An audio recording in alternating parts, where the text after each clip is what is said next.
എത്ര കണ്ടാലും കൊണ്ടാലും പഠിക്കാത്ത എത്ര കുഞ്ഞുങ്ങളുടെ കണ്ണുനീരും ചോരയും കണ്ടാലും പരിഹാരം കാണാൻ കഴിയാത്തൊരു പ്രശ്നമായി എന്തുകൊണ്ടാണ് സംസ്ഥാനത്തെ തെരുവുനായ ആക്രമണങ്ങൾ അതുമായി ബന്ധപ്പെട്ട സംഭവങ്ങൾ തുടരുന്നത് എന്നുള്ളത് സത്യമായും നമുക്കറിയില്ല. ഫണ്ട് വകയിരുത്തപ്പെടുന്നുണ്ട്, ABC കേന്ദ്രങ്ങൾ തുടങ്ങുന്നുണ്ട്, ബോധവൽക്കരണം നടക്കുന്നുണ്ട്, ഒരു തെരുവുനായ ആക്രമണം ഉണ്ടായാൽ എന്തു ചെയ്യണമെന്ന് പറയുന്നുണ്ട്, വാക്സിൻ ആവശ്യത്തിന് സംഭരിച്ചിട്ടുണ്ട് എന്ന് ആവർത്തിച്ച് ആരോഗ്യവകുപ്പ് വ്യക്തമാക്കുന്നുണ്ട്. പക്ഷേ വാക്സിൻ എടുത്താൽ പോലും നഷ്ടമാകുന്ന പിഞ്ചു ജീവനുകൾ വീണ്ടും നമ്മളെ നോക്കി പല്ലിളിച്ച് കാണിക്കുകയാണ്. എന്തുകൊണ്ടാണ് തെരുവുനായ പ്രശ്നം നമുക്ക് പരിഹരിക്കാൻ കഴിയാത്തത്? ഈ വിഷയമാണ് വീണ്ടും സംസ്ഥാനത്ത് തെരുവുനായ ആക്രമണങ്ങൾ തുടർച്ചയായി ഉണ്ടാകുന്നതിന്, അതിന്റെ പേരിൽ മനുഷ്യരുടെ ജീവൻ നഷ്ടമാകുന്നതിന്റെ പശ്ചാത്തലത്തിൽ നമ്മൾ വീണ്ടും ചർച്ചയ്ക്കായി എടുക്കുന്നത്. നമ്മളോടൊപ്പം അതിഥികൾ ചേരും. അഡ്വക്കേറ്റ് VV രാജേഷ് BJPയിൽ നിന്ന്, ശ്രീ റെജി ലൂക്കോസ് ഇടത് സഹയാത്രികൻ, പത്തനംതിട്ടയിൽ തെരുവുനായ ആക്രമണത്തിൽ ഇരയായി ജീവൻ നഷ്ടപ്പെട്ട ഭാഗ്യലക്ഷ്മിയുടെ മുത്തശ്ശൻ ശശിധരൻ, മൃഗാവകാശ പ്രവർത്തക ഡോക്ടർ സുഷമ പ്രഭു, പൊതുപ്രവർത്തക ശ്രീമതി രശ്മി എന്നിവർ നമ്മളോടൊപ്പം ചർച്ചയിൽ ചേരും. ആദ്യം അഡ്വക്കേറ്റ് VV രാജേഷ്, എന്തുകൊണ്ടാണ് ഈ വിഷയത്തിന് നമുക്ക് പരിഹാരം കാണാൻ കഴിയാത്തത്? തുടർച്ചയായ ശ്രമങ്ങളുണ്ട് എന്നുള്ളതാണ് സർക്കാർ വ്യക്തമാക്കുന്നത്. അതിനനുസരിച്ചുള്ള ഫണ്ട് വിതരണം അടക്കം ഉണ്ടാകുന്നു, തദ്ദേശ സ്വയംഭരണ സ്ഥാപനങ്ങൾക്ക് അതിന്റെ ഉത്തരവാദിത്തം ഏൽപ്പിച്ചു കൊടുക്കുന്നു തുടങ്ങിയ വിശദീകരണങ്ങൾ വരുന്നുണ്ട്. പക്ഷെ പരിഹാരം ഉണ്ടാകുന്നില്ല. അല്ല, താങ്കൾ പറഞ്ഞ അവസാനം പറഞ്ഞ രണ്ട് കാര്യം നടക്കുന്നുണ്ട്. തദ്ദേശ സ്വയംഭരണ സ്ഥാപനങ്ങൾക്ക് അതിൻ്റെ ഉത്തരവാദിത്വം ഏൽപ്പിക്കുന്നുണ്ട്, ഫണ്ടും അനുവദിക്കുന്നുണ്ട്. പക്ഷേ പ്രായോഗികമായിട്ട് ഈ പ്രശ്നം പരിഹരിക്കുന്നില്ല. ഈ പ്രശ്നം പരിഹരിച്ചേ മതിയാവുകയുള്ളൂ. ഇപ്പോൾ ഇന്നിപ്പോൾ മാതൃഭൂമി വിഷയം ചർച്ചയ്ക്കെടുത്തത് തന്നെ ജനങ്ങളുടെ ഭാഗത്തുനിന്നുണ്ടാകുന്ന ഏറ്റവും വലിയ സമ്മർദ്ദവും ഏറ്റവും വലിയ വേദനയും കണ്ടാണ് എന്നുള്ളത് കൊണ്ട് തന്നെ ഞാൻ പറയുന്നു, ഈ പ്രശ്നം ഇവിടെ അവസാനിച്ചേ മതിയാവുകയുള്ളൂ. അതായത് ഇപ്പോൾ നമ്മളൊക്കെ തന്നെ പൊതുപ്രവർത്തനം ആരംഭിക്കുന്ന സമയത്ത് തന്നെ, അല്ലെങ്കിൽ അതിന് തന്നെ വർഷങ്ങൾക്ക് മുമ്പ് തന്നെ ശ്രദ്ധയിൽപ്പെട്ടു തുടങ്ങിയാണ് ABC പദ്ധതി. അതായത് ആൻറ്റി ബർത്ത് കൺട്രോൾ, തെരുവ് നായ്ക്കളെ വന്ധ്യംകരിക്കുക എന്നുള്ളത്. നമുക്കൊന്നും മനസ്സിലാവാത്തത്, ഇത്രയും വർഷം 10, 30, 40 വർഷം കൊണ്ട് ഈ വന്ധ്യംകരണം കേൾക്കുകയാണ്. അന്നേ കൃത്യമായിട്ട് നടപ്പിലാക്കിയിരുന്നെങ്കിൽ ഇന്ന് തെരുവുനായുടെ ഒരു പ്രശ്നം ഉണ്ടാവുമായിരുന്നില്ല. അപ്പോൾ എവിടെയാണ് പാളുന്നത്? ഈ തെരുവുനായ വന്ധ്യംകരണത്തിന് വേണ്ടി ചെലവഴിക്കുന്ന പണത്തിൻ്റെ 1% പോലും പ്രായോഗികമായിട്ട് നടപ്പാക്കാൻ സാധിക്കുന്നില്ല. അതോടൊപ്പം തന്നെ തെരുവുനായ്ക്കൾ പെരുകുന്നതിൻ്റെ അടിസ്ഥാന പ്രശ്നം എന്താണ്? മാലിന്യം തെരുവുകളിൽ വലിച്ചെറിയുന്നു. അതോടൊപ്പം ഈ കൃത്യമായിട്ടുള്ള ലൈസൻസ് ഇല്ലാത്ത സ്ലോട്ടർ ഹൗസുകൾ, ഇറച്ചി വെട്ട് സ്ഥാപനങ്ങൾ കൂണുകൾ പോലെ മുളയ്ക്കുകയാണ്. ഈ തമിഴ്നാട് ഉൾപ്പെടെയുള്ള സംസ്ഥാനങ്ങൾ കൊണ്ടുവരുന്ന മാടുകളെ അവിടെ ഇവിടെയൊക്കെ വെട്ടിയിട്ട് കിട്ടുന്നിടത്ത് വലിച്ചെറിയുകയാണ്. ഇത് വലിയൊരു സാമൂഹ്യ വിപത്തായി മാറി വരികയാണ്. ഇപ്പോൾ തെരുവുനായുടെ അനുമതിയോടുകൂടി മാത്രമേ മനുഷ്യന് പുറത്തിറങ്ങാൻ പറ്റുള്ളൂ. ഈ പ്രശ്നങ്ങൾ, അതായത് ഈ മാലിന്യ പ്രശ്നം, ABC കേന്ദ്രങ്ങൾ കൃത്യമായി പ്രവർത്തിക്കുന്നില്ല, അതിനുവേണ്ട കാര്യക്ഷമതയില്ല, ഈ തുടങ്ങിയ പ്രശ്നങ്ങൾ നമ്മൾ സംസാരിച്ചു തുടങ്ങിയിട്ട് എത്ര നാളാവുന്നു? തെരുവുനായ പ്രശ്നം എപ്പോഴൊക്കെ വന്നിട്ടുണ്ടെങ്കിലും കൂടുതലാകുമ്പോഴും നമ്മൾ സംസാരിക്കുന്നുണ്ട്. അപ്പോൾ ഇത് അഡ്രസ്സ് ചെയ്യപ്പെടാത്തതുകൊണ്ടല്ല, ഇതിന് പരിഹാരം കാണാൻ കഴിയാത്തത് എന്തുകൊണ്ടാണ്? അതിന് വിഘാതമായി നിൽക്കുന്ന ഘടകം എന്താണ്? ഞാനതിൽ ഒരു കാര്യം പറയാം. അതായത് ഞാനിപ്പോൾ തിരുവനന്തപുരം കോർപ്പറേഷനിലെ ഒരു കൗൺസിലർ കൂടിയാണ്. ഞാൻ കഴിഞ്ഞ 5 വർഷമായിട്ട് നമ്മുടെയൊക്കെ വാർഡുകളിൽ ഈ തെരുവുനായുടെ ശല്യം കൂടുമ്പോഴേക്കും ആൾക്കാർ വിളിക്കുമ്പോൾ നമുക്ക് ആകെ ചെയ്യാൻ സാധിക്കുന്നത് ഇതിനെ കോർപ്പറേഷനിൽ അറിയിച്ച് ഉദ്യോഗസ്ഥർ പിടിച്ചുകൊണ്ട് പോകുന്നതാണ്. ഈ ഉദ്യോഗസ്ഥർ പിടിച്ചുകൊണ്ട് പോയിട്ട് അവർ ഇതിനെ വന്ധ്യംകരിക്കും എന്നാണ് പറയുന്നത്. അതിനുശേഷം 5 or 6 ദിവസം കഴിയുമ്പോഴേക്കും കൊണ്ടുവിടും. അവിടെ തന്നെ കൊണ്ടുവിടുന്നതിൻ്റെ ഒരു പ്രശ്നം എന്ന് അറിയോ? അവിടെ ഇപ്പം 5 എണ്ണം പിടിച്ചുകൊണ്ട് പോകണമെന്നുണ്ടെങ്കിൽ ഞാൻ പലപ്പോഴും ഉദ്യോഗസ്ഥരെ പറയുന്നത്, നിങ്ങൾക്ക് വേറെ എങ്ങും പാർപ്പിക്കാൻ നിർവാഹമില്ല, 5 എണ്ണയെ കൊണ്ടുവിടാവുള്ളൂ. ഇവരിതിൻ്റെ പലിശ ഉൾപ്പെടെ ഒരു 7 or 8 എണ്ണത്തിനെ കൊണ്ടുവിടും. അപ്പോൾ ഇതെങ്ങനെയാണ് ഇങ്ങനെ പെരുകുന്നത്? എന്നിട്ട് ഇത് ഏറ്റവും വേദനാകരവും അതിൽ ആശ്ചര്യവും ആശങ്കയൊക്കെ വരുന്നത്, ഇപ്പോൾ വന്ധ്യംകരിച്ചതിന് ശേഷം ഈ ചെവിയിലൊരു ത്രികോണം ഒക്കെ അതൊക്കെ കട്ട് ചെയ്ത് വിട്ടിട്ടൊക്കെയാണ് കൊണ്ടുവരുന്നത്. ഈ വന്ധ്യംകരിക്കുന്നതിന് മുമ്പ് തെരുവ് നായ്ക്കൾ 3 പ്രസവിച്ചുകൊണ്ടിരുന്നതെങ്കിൽ വന്ധ്യംകരിച്ചതിന് ശേഷം കൊണ്ടുവിടുന്ന നായ്ക്കൾ 5 പ്രസവിക്കുന്നൊരവസ്ഥ. അപ്പോൾ സത്യം ഇത് വന്ധ്യംകരിച്ച ഈ കാതിൽ ചിഹ്നമുള്ള കാതിൽ ചിഹ്നമുള്ള ഇതിനെ വന്ധ്യംകരിച്ചതാണെന്ന് കാതിൽ ചിഹ്നമുള്ള പെൺ തെരുവ് നായ്ക്കൾ 5ഉം 6ഉം പ്രസവിക്കുന്നത് നേരിട്ട് കണ്ടിട്ടുള്ള വ്യക്തികളുണ്ട്. ഞാനത് അങ്ങനെ അതിൻ്റെ കുട്ടികളുമായിട്ട് നടക്കുന്നതിന് സാക്ഷ്യം വഹിച്ചിട്ടുണ്ട്. അപ്പോൾ ഇത് എവിടെയാണ് പാളുന്നത്? ഈ വന്ധ്യംകരണം എന്നുള്ള പ്രക്രിയയെ ഇവിടെ നടക്കുന്നില്ല. ഞാൻ മനസ്സിലാക്കുന്നത് പല സ്ഥാപനങ്ങളിലും, പ്രത്യേകിച്ചും തിരുവനന്തപുരം കോർപ്പറേഷൻ്റെ പശ്ചാത്തലത്തിൽ സംസാരിച്ചു കഴിഞ്ഞാൽ, ഈ വന്ധ്യംകരണത്തിൻ്റെ പേരിൽ എഴുതിയെടുക്കുന്ന കോടിക്കണക്കിന് രൂപ ആ പ്രവർത്തനം നടത്താതെ ആ പണം പലരുടെയും പോക്കറ്റിലേക്ക് പോകുന്നു. മാത്രമല്ല, ഇപ്പോൾ കേരളത്തിൽ ഒരു 2.5 ലക്ഷം 3 ലക്ഷം വരെ തെരുവ് നായ്ക്കളുണ്ടെന്നാണ് കണക്ക്. തിരുവനന്തപുരം സിറ്റിയിൽ 8400 തെരുവ് നായ്ക്കളുണ്ടെന്നാണ് പറയുന്ന ഏകദേശ കണക്ക്. ഈ 8400 തെരുവ് നായ്ക്കളെ പിടിക്കുവാനും വന്ധ്യംകരിക്കുവാനും ഒക്കെ ആയിട്ടുള്ള പരിശീലനം ലഭിച്ച വെറും 4 പേരാണ്. 150 പേർക്ക് ജില്ലാ പഞ്ചായത്ത് പരിശീലനം കൊടുത്തു എന്ന് പറയുന്നു. പക്ഷേ അവർക്ക് ശമ്പളം കിട്ടിയില്ല എന്ന് പറഞ്ഞിട്ട് അവർ പ്രവർത്തനത്തിന് ഇറങ്ങുന്നത്. അപ്പോൾ 4 പേരെ വച്ചിട്ട് 8400 തെരുവ് നായ്ക്കളെ പിടിച്ചുകൊണ്ടുപോയി വന്ധ്യം കരിച്ച് 7 ദിവസം ശുശ്രൂഷിച്ചിട്ട് തിരിച്ചു കൊണ്ടുവരണമെന്ന് വെച്ച് കഴിഞ്ഞാൽ എങ്ങനെയാണ് നടക്കുന്നത്? ശരി, ഈ ചോദ്യമാണ് അവശേഷിക്കുന്നത്. പക്ഷേ നിരന്തരം ഈ ദിവസം തന്നെ ആലപ്പുഴയിലടക്കം എല്ലായിടത്തും നമ്മൾ കുഞ്ഞുങ്ങളെ കാണുകയാണ്. തെരുവ് നായ്ക്കൾ കടിച്ചു കയറിയ നമ്മൾ ഒരു കൊതുക് കടിക്കാതെ നോക്കുന്ന കുഞ്ഞുങ്ങളാണ്, ഒരിടത്ത് വീഴാതെ നോക്കുന്ന കുഞ്ഞുങ്ങളാണ്. ആ കുഞ്ഞുങ്ങളാണ് തെരുവ് നായ കടിച്ചു കയറി ചോരയും ഒലിപ്പിച്ച് നമ്മുടെ മുന്നിൽ നിൽക്കുന്നത് എന്നുള്ളതാണ് ഏറ്റവും പ്രധാനപ്പെട്ട സങ്കടകരമായ അവസ്ഥ എന്ന് പറയുന്നത്. ശ്രീ ശശിധരൻ നമ്മളോടൊപ്പം ചേരുന്നുണ്ട്. ഭാഗ്യലക്ഷ്മിയെ നമുക്ക് ഓർമ്മയുണ്ട്. കുഞ്ഞ് പെൺകുട്ടി മരിച്ചുപോയതിന് പരിഹാരം എന്താണ് എന്ന് നമുക്കറിയില്ല, എന്താണ് ആ കുടുംബത്തോട് പറയേണ്ടത് എന്നറിയില്ല. പരാതി കൊടുത്തിട്ടുണ്ട് കുടുംബം. ശ്രീ ശശിധരൻ, അങ്ങേക്ക് കേൾക്കാമല്ലോ. തെരുവ് നായ പ്രശ്നം എന്നുള്ളത് സംബന്ധിച്ച് എത്ര വാർത്തകൾ നമ്മൾ കാണുന്നുണ്ട്, എത്ര പ്രശ്നങ്ങൾ നമ്മൾ കാണുന്നുണ്ട്. പക്ഷെ നമ്മുടെ കുടുംബത്തിലൊരു നഷ്ടം വരും, അല്ലെങ്കിൽ ഒരു പട്ടി കടിച്ച് നമ്മുടെ ഏറ്റവും പ്രിയപ്പെട്ട ഒരു കുഞ്ഞ് നഷ്ടപ്പെട്ടു പോകുമെന്നൊന്നും നമ്മൾ ആരും വിചാരിക്കില്ല. അങ്ങനെയൊന്നും നമുക്ക് സംഭവിക്കുന്നത് വരെ അങ്ങനെ വിചാരിക്കില്ല. നമ്മുടെ വീടിന് മുന്നിൽ തെരുവ് നായ്ക്കൾ കൂട്ടം കൂടി നിൽക്കുന്നുണ്ടെങ്കിൽ നാളെ അവ നമുക്കൊരു ഭീഷണി ഉണ്ടാക്കും, നമ്മുടെ കുഞ്ഞുങ്ങളെ ഇല്ലാതാക്കും എന്നും നമ്മൾ വിചാരിക്കില്ല. ഈ സംഭവം ഉണ്ടായ സാഹചര്യത്തിന് ശേഷമെങ്കിലും അവിടെ അതിനെതിരായ നടപടികൾ ഉണ്ടായിട്ടുണ്ടോ? തുടർ ഭീഷണി ഉണ്ടാകാതിരിക്കാനുള്ള നടപടികൾ ഉണ്ടായിട്ടുണ്ടോ? ഇവിടെ നിലവിൽ കുട്ടി മരിച്ചതിന് ശേഷം ആരോഗ്യവകുപ്പിൻ്റെ ഭാഗത്തുനിന്ന് ഒരു നടപടി ഉണ്ടായതായിട്ട് നമ്മുടെ ശ്രദ്ധയിൽപ്പെട്ടിട്ടില്ല. പിന്നെ ഒരു കാര്യം കൂടി പ്രത്യേകം പറയുന്നത്, ഇപ്പം ഞാൻ ഭാഗ്യലക്ഷ്മിയെ കടിച്ചത് തെരുവുനായല്ല, വളർത്തുനായാണ്. ഇത് ഏതായാലും ഇത് തന്നെ. പക്ഷേ ഒരു പ്രത്യേകം എടുത്ത് പറയേണ്ട കാര്യം, അതിനെ കുഞ്ഞിനെ കടിച്ചതും പേയുള്ള വളർത്തുനായാണ് കുട്ടിയെ കടിച്ചത്.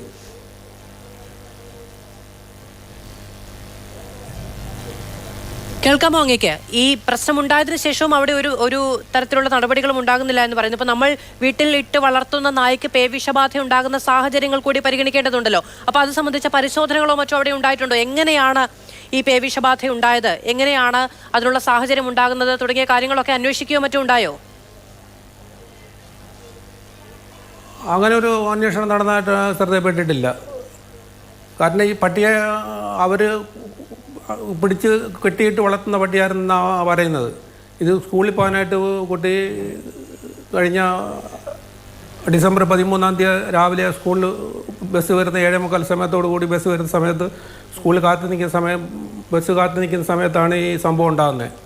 അപ്പോൾ ഇവർ ഈ പട്ടിയെ ആ സമയത്ത് രാവിലെ അഴിച്ചു വിട്ട് ആ സമയത്ത് പട്ടി റോഡിലിറങ്ങി കാത്തു നിന്ന ഈ കുട്ടിയെ കടിക്കാനുണ്ടായത്. അതിനുശേഷം നമ്മൾ പെട്ടെന്ന് ആശുപത്രിയിൽ കൊണ്ടുപോയി നല്ല ഫസ്റ്റ് എയ്ഡ് ചെയ്തെന്ന് പറഞ്ഞാൽ സോപ്പും വെള്ളം ഉപയോഗിച്ച് കഴുകിക്കൊണ്ട് ആശുപത്രിയിൽ കൊണ്ടുപോയി ആദ്യത്തെ ഇഞ്ചക്ഷൻ എടുത്തു. അപ്പോൾ അന്നേരം പട്ടിക്ക് പേ ഉണ്ടോ ഇല്ലയോ എന്ന് നമുക്കറിയത്തില്ലായിരുന്നു. ആദ്യമായിട്ട് കുട്ടിയെ പഠിച്ച് 13-ാം തീയതി അറിയില്ലായിരുന്നു. അത് കഴിഞ്ഞ് ജില്ലാ ആശുപത്രി കോഴഞ്ചേരി ജില്ലാ ആശുപത്രി കൊണ്ടുപോയി അവിടെ നിന്ന് ഇഞ്ചക്ഷൻ എടുത്ത് ഞങ്ങൾ തിരിച്ചു പോന്നു കഴിഞ്ഞ് പിറ്റേ ദിവസം 13-ാം തീയതി കഴിഞ്ഞ് പിന്നെ 17-ാം തീയതിയാണ് ഈ പട്ടിക്ക് പേ സ്ഥിരീകരിക്കുന്നതും പട്ടി ചാകുന്നതും. ഇപ്പോൾ ചത്തതിന് ശേഷം പട്ടിയെ പോസ്റ്റ്മോർട്ടം ചെയ്ത് തിരുവല്ലയിൽ കൊണ്ടുപോയി പോസ്റ്റ്മോർട്ടം ചെയ്തതിന് ശേഷം ഇതിന് പേ ഉണ്ടെന്ന് സ്ഥിരീകരിച്ചു. അങ്ങനെ ഇതിനിടയ്ക്ക് 13-ാം തീയതി ഇഞ്ചക്ഷൻ എടുത്തു കഴിഞ്ഞ് 16-ാം തീയതി ഞങ്ങൾ രണ്ടാമത്തെ ഇഞ്ചക്ഷൻ എടുത്തു.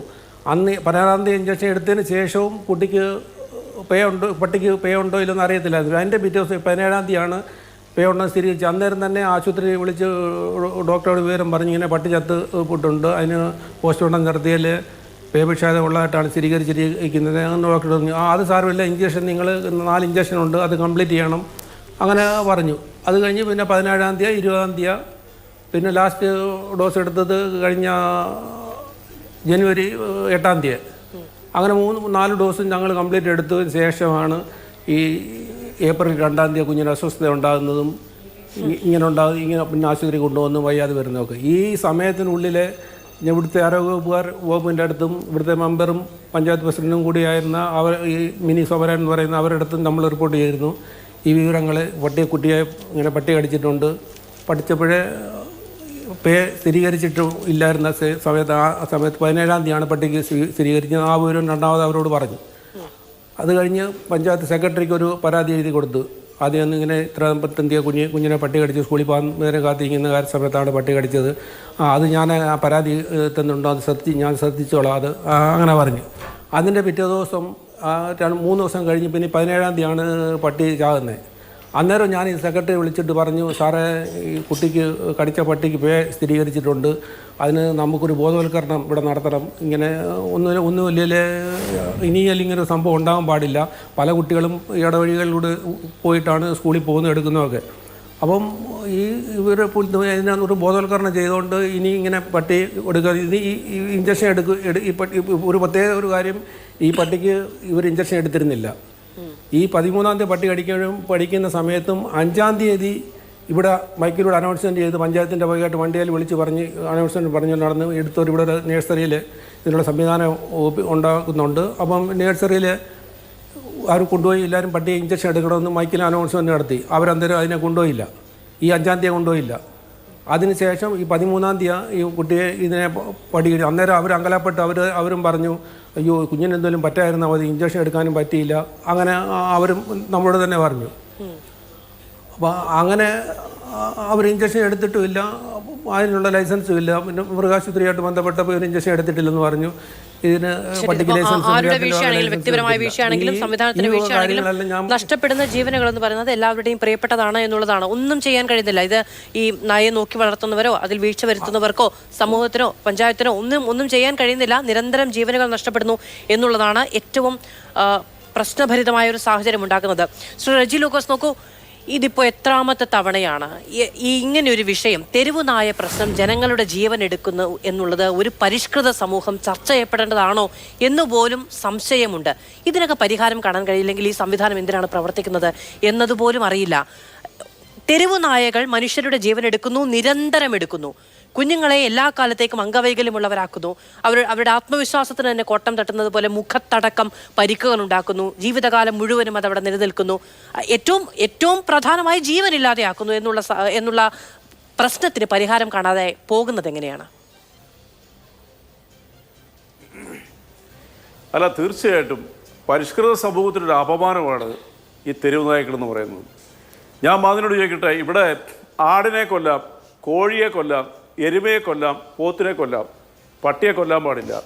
അതെന്തൊരു നിയമമാണ്? ഈ ഭൂമിയിൽ ആകപ്പാടെ 3 രാജ്യങ്ങളിലെ തെരുവ് നായ്ക്കളുള്ളൂ. ശ്രീലങ്കയിലും ഇന്തോനേഷ്യയിലും ഇന്ത്യയിലും. മറ്റ് 2 രാജ്യങ്ങളിലും ഇതിനൊരു പരിധിയുണ്ട്. ഏതെങ്കിലും ഒരു നായ ആക്രമിച്ചിട്ടുണ്ടെങ്കിൽ അതിനവിടെ നിയമം കർശനമാണ്. ഇന്ത്യ മഹാരാജ്യത്ത് ഒരു പട്ടിയെ കൊല്ലാൻ പാടില്ല. നിങ്ങൾക്ക് പേയളകി ഒരു പട്ടിയെ കൊന്നാൽ നിങ്ങളുടെ പേരിൽ വേണമെങ്കിൽ നിയമം എടുത്ത് നടപടി സ്വീകരിക്കാം. ഞാനൊരു ഉദാഹരണം പറയാം. ഈ കളമശ്ശേരി എന്ന് പറഞ്ഞ സ്ഥലത്തൊരു 3 വർഷം മുമ്പ്, അത് മാധു ഞാനും ആ വിഷയത്തിൽ ചർച്ചയ്ക്കിരുന്നിട്ടുള്ള 40ഓളം പട്ടികളെ അവിടുത്തെ സാമൂഹ്യ സേവകർ വന്ന് ഒരു വണ്ടിയിൽ എടുത്ത് കൊണ്ടുപോയി ഷെൽട്ടർ ഹോമിൽ അടച്ചു. ഈ നായ് സ്നേഹികളായ കുറേ ആളുകൾ ഇറങ്ങി പ്രശ്നം ഉണ്ടാക്കി. അവസാനം പോലീസിന് അവരുടെ പേര് നടപടി സ്വീകരിക്കേണ്ട വന്നു. ഈ നാട്ടിലെ കുഞ്ഞുങ്ങളെ കൊന്നാലും ഈ നാട്ടിൽ പട്ടിയുടെ അനുവാദത്തോടുകൂടി പുറത്തിറങ്ങേണ്ട സാഹചര്യം വന്നാലും ഇവരെ പോലെ കുറേ ആളുകളുണ്ട് ഈ നാട്ടിൽ. കാരണം എന്തുകൊണ്ടാണ്? കേന്ദ്ര സർക്കാരിൻ്റെ ഒരു നിയമം, തെരുവ് പട്ടിയെ കൊല്ലാൻ പാടില്ല. അപ്പോൾ ഈ പട്ടിക്ക് മാത്രം കൊടുക്കേണ്ട സംരക്ഷണം എന്ന് പറയുന്നത് നമ്മൾ ഏത് യുഗത്തിലാണ് ജീവിക്കുന്നത്? ഇവിടെ ABC സംവിധാനത്തെക്കുറിച്ച് എൻ്റെ പ്രിയപ്പെട്ട സുഹൃത്ത് വി രാജേഷ് പറഞ്ഞു. ഞാൻ അതിനോട് 100% അംഗീകരിക്കാം. വന്ധ്യംകരണം ഇതിനൊരു ശാശ്വത പരിഹാരമല്ല. വന്ധ്യീകരണം ശാശ്വത പരിഹാരമല്ലാത്തതിൻ്റെ പേരിലാണ് 1955 നെതർലാൻഡ്സിൽ ലോകത്തിൽ ആദ്യമായിട്ട് പട്ടി തെരുവുനായെ നിരോധിച്ചത്. നെതർലാൻഡ്സ് എന്ന് പറഞ്ഞാൽ ഹോളണ്ടിൽ ആദ്യമായിട്ട് നിരോധിച്ചത്. പിന്നീട് ലോകം മുഴുവനെതിരെ നിരോധിച്ചു. അത് തന്നെയുമല്ല, ഇവിടെ വേറെ പ്രശ്നമുണ്ട്. ഇവിടെ നമ്മുടെ നാട്ടിൽ കേരളത്തിലെ പോലെ പട്ടികൾ പെരുകുന്ന ഒരു നാട് വേറെ എവിടെയുണ്ടോ?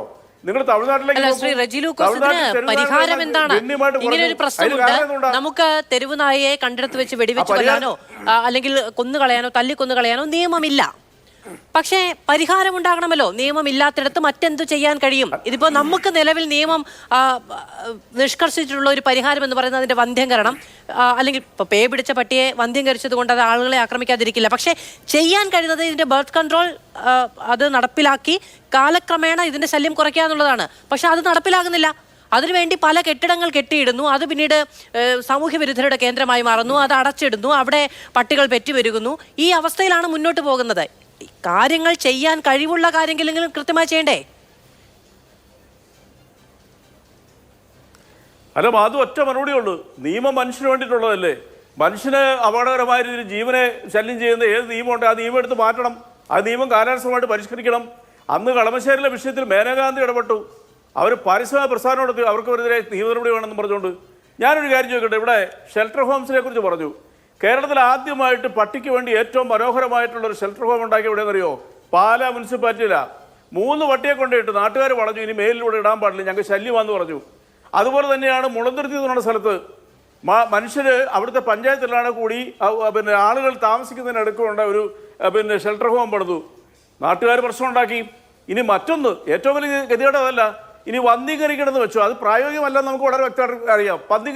വന്ധീകരിച്ചാൽ പിന്നെ പട്ടിയുടെ പേള നിർത്താൻ നിങ്ങൾക്ക് പറ്റുമോ? പട്ടിയെ പിടിച്ച് വന്ധീകരിക്കാനോ പട്ടിയെ പിടിച്ച് മാറ്റി വെക്കാനായിട്ടുള്ള തൊഴിലാളികളെ ഇപ്പോൾ കിട്ടാനില്ല. ആരും ഇതിന് പണിക്ക് തയ്യാറല്ല. ഒറ്റ നിയമമുള്ളൂ.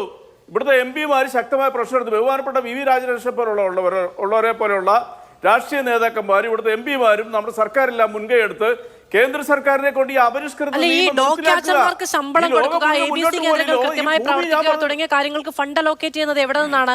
ഇവരെ ജോലിക്കെടുക്കുക, അവർക്ക് ശമ്പളം കൊടുക്കുക, 200 രൂപ കൂട്ടി കൊടുക്കാനുള്ള തീരുമാനം എടുത്തതിന് ശേഷം അത് നടപ്പിലായിട്ടില്ല. പലരും ജോലി ഉപേക്ഷിച്ച് വാർക്കപ്പണിക്ക് പോകുന്ന അവസ്ഥയാണ്. അങ്ങനെയുള്ള ആളുകളെ പറ്റി നമ്മൾ കഴിഞ്ഞ 2 ദിവസങ്ങളായി വാർത്തകൾ കൊടുത്തുകൊണ്ടിരിക്കുന്നുണ്ട്. അവർക്ക് പൈസ കൊടുക്കാതെ നിങ്ങൾ പോയി പട്ടിയെ പിടിക്കാൻ പറഞ്ഞാൽ ചെയ്യില്ലല്ലോ. മാധു, ഞാനൊരു കാര്യം ചോദിക്കട്ടെ. 3 മാസം, ഒറ്റ മാസത്തിനുള്ളിൽ നമ്മുടെ 3 കുഞ്ഞുങ്ങൾ കേരളത്തിൽ പേവിഷബാധയേറ്റ് മരിച്ചു. ഹൃദയം താഴ്ന്നു പോയില്ല. ആ കുഞ്ഞുങ്ങൾക്ക് ഒരു മുത്തം കൊടുക്കാൻ പോലും മാതാപിതാക്കൾക്ക് പറ്റിയില്ല. ഇതൊക്കെ ഈ കേരളത്തിലെ അല്ലെങ്കിൽ ഇന്ത്യയിലെ മനുഷ്യരുടെ മനസ്സിലല്ലേ വേദനിപ്പിക്കുന്നത്? അങ്ങനെ ഒരു നിർകൃഷ്ട ജന്തുവിനെ ഇവിടെ സ്വൈരവികാരം നടത്താനായിട്ട് അനുവദിക്കുന്നവരല്ലേ തെറ്റുകാർ? നിങ്ങൾ ആദ്യം അതെന്താ ചർച്ച ചെയ്യാത്തത്? ഒരു മണിക്കൂർ സമയമാണ്. എല്ലാം ചർച്ചയും ആ കാര്യങ്ങൾക്ക് അങ്ങയുടെ ഊഴത്തിൽ മറുപടി പറയും എന്ന് ഞാൻ വിചാരിക്കുകയും ചെയ്യുന്നു. കേന്ദ്ര നിയമമാണ് സംസ്ഥാനത്ത് എന്നുള്ളതാണ് അധികൃതരടക്കം വ്യക്തമാക്കുന്നത്. സംസ്ഥാനത്ത് ഈ തെരുവുനായ ശല്യത്തിന് പൂർണ്ണ പരിഹാരം കാണാൻ കഴിയാത്ത പ്രശ്നമായി നിൽക്കുന്നത്, വിഘാതമായി നിൽക്കുന്നത് എന്നുള്ളതാണ് സംസ്ഥാനം വ്യക്തമാക്കുന്നത്. ഇപ്പോൾ ശ്രീ റെജി ലൂക്കോസ് എടുത്ത സഹയാത്രികൻ പറയുകയും ചെയ്യുന്നത്. ഞാൻ വരാം 2 പേരിലേക്കും. ഡോക്ടർ സുഷമ പ്രഭു, നിയമം മനുഷ്യർക്ക് വേണ്ടിയുള്ളതാണ് എന്നുള്ളതാണ്. വന്യമൃഗങ്ങളുടെ സംരക്ഷണത്തിന് വേണ്ടിയുള്ള നിയമമുണ്ട്. നാട്ടിലിറങ്ങി നടക്കുന്ന തെരുവ് നായ്ക്കളുടെ സംരക്ഷണവുമായി ബന്ധപ്പെട്ട നിയമ പ്രശ്നങ്ങളുണ്ട്. ഇങ്ങനെ പലതുമുണ്ട്. ഇപ്പോൾ ഈ ABC കേന്ദ്രങ്ങൾ പ്രവർത്തിപ്പിക്കുക, വന്ധ്യംകരിക്കുക തുടങ്ങിയ കാര്യങ്ങൾ കൊണ്ടും പരിഹരിക്കാൻ കഴിയാത്ത തെരുവ് നായ പ്രശ്നം ഉണ്ടായാൽ സർക്കാർ എന്തു ചെയ്യണം?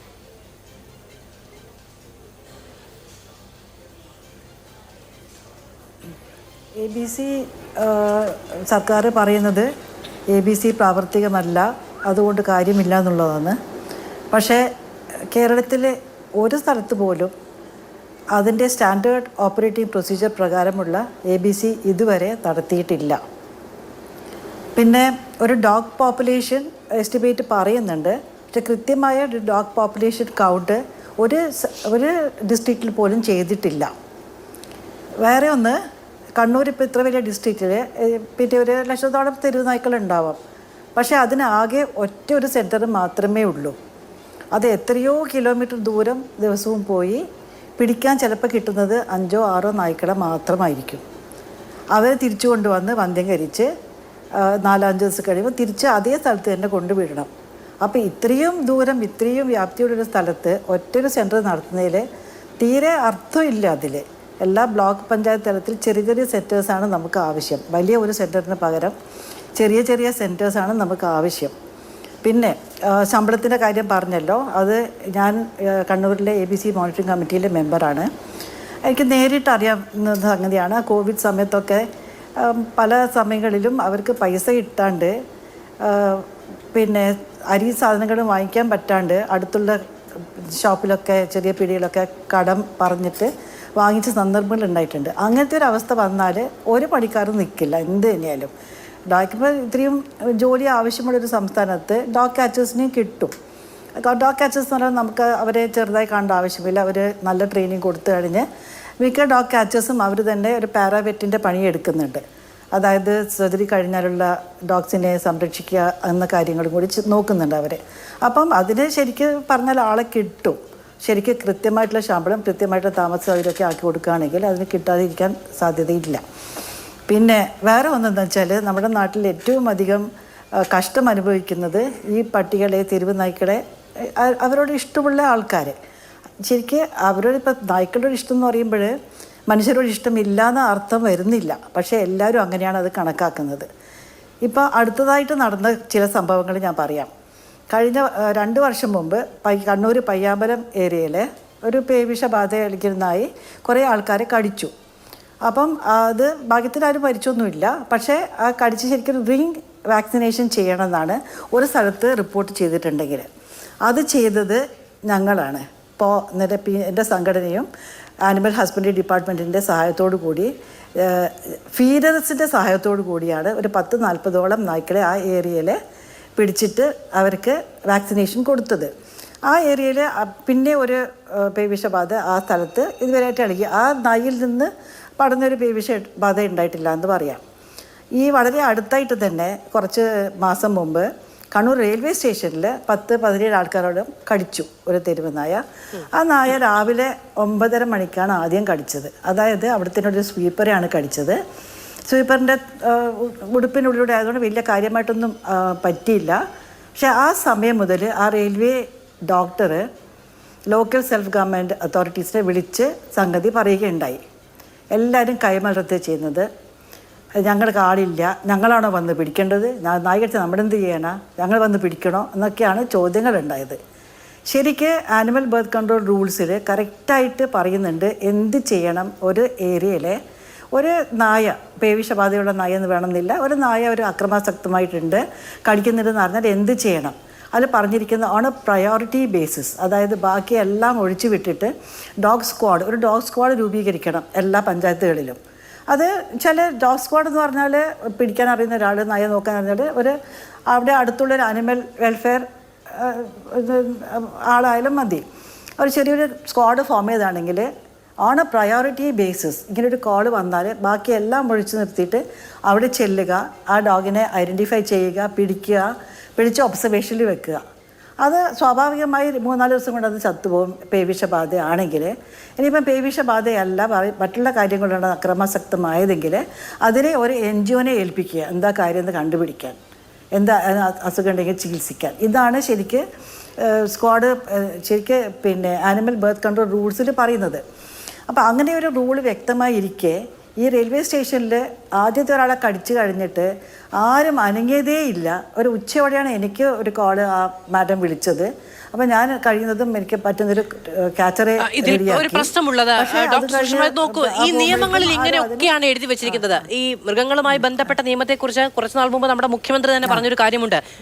മൃഗങ്ങൾ അക്രമാസക്തമാകുന്ന സമയത്ത് കമ്മിറ്റി രൂപീകരിക്കാൻ പോയിട്ടുണ്ടെങ്കിൽ അതുവരെ ഇത് കാത്തു നിൽക്കില്ല എന്നുള്ളത്. ഇങ്ങനെ ഒരു പ്രശ്നമുണ്ട്. ഇത് പ്രായോഗികമായ നിയമമല്ല എന്നുള്ളതാണ് പ്രശ്നം. മനുഷ്യർക്ക് അനുകൂലമായ നിയമമല്ല, മൃഗങ്ങൾക്ക് അനുകൂലമായ നിയമമാണ് എന്നുള്ളിടത്താണ് പ്രശ്നം. കമ്മിറ്റി രൂപീകരിക്കുന്നത് ഒരു കംപ്ലൈൻറ്റ് വന്നാലല്ല, അതൊരു സ്ഥിരം കമ്മിറ്റി ആയിരിക്കണം. അവിടെ ഒരു സ്ഥിരം പബ്ലിക് ഹെൽത്ത് പക്ഷെ അങ്ങനെ നടക്കുന്നില്ലല്ലോ. ഇങ്ങനെയൊക്കെ വേണമെന്നാണ് പറയുന്നത്, പക്ഷെ ഇതൊന്നും നടക്കുന്നില്ല എന്നുള്ളിടത്താണ് യാഥാർത്ഥ്യം. അങ്ങനെയാണെങ്കിൽ നേരത്തെ ശ്രീ വി രാജേഷ് പറഞ്ഞ പോലെ നമ്മുടെയൊക്കെ രാഷ്ട്രീയ ഓർമ്മയിൽ തന്നെ ഇത്തരം പദ്ധതികളുണ്ട്, ഇത് നടപ്പിലാക്കാനുള്ള ഫണ്ട് അലോക്കേറ്റ് ചെയ്യുന്നുണ്ട്. പക്ഷെ ഇതൊന്നും നടപ്പിലാകുന്നില്ല. ആകെ നടപ്പിലാകുന്ന ഒരു കാര്യം എന്ന് പറയുന്നത് പട്ടി കടിക്കുക, മനുഷ്യൻ മരിക്കുക എന്നുള്ളതാണ്. അതിനപ്പുറത്തേക്ക് മറ്റൊന്നും സംഭവിക്കുന്നില്ല തുടർച്ചയായി.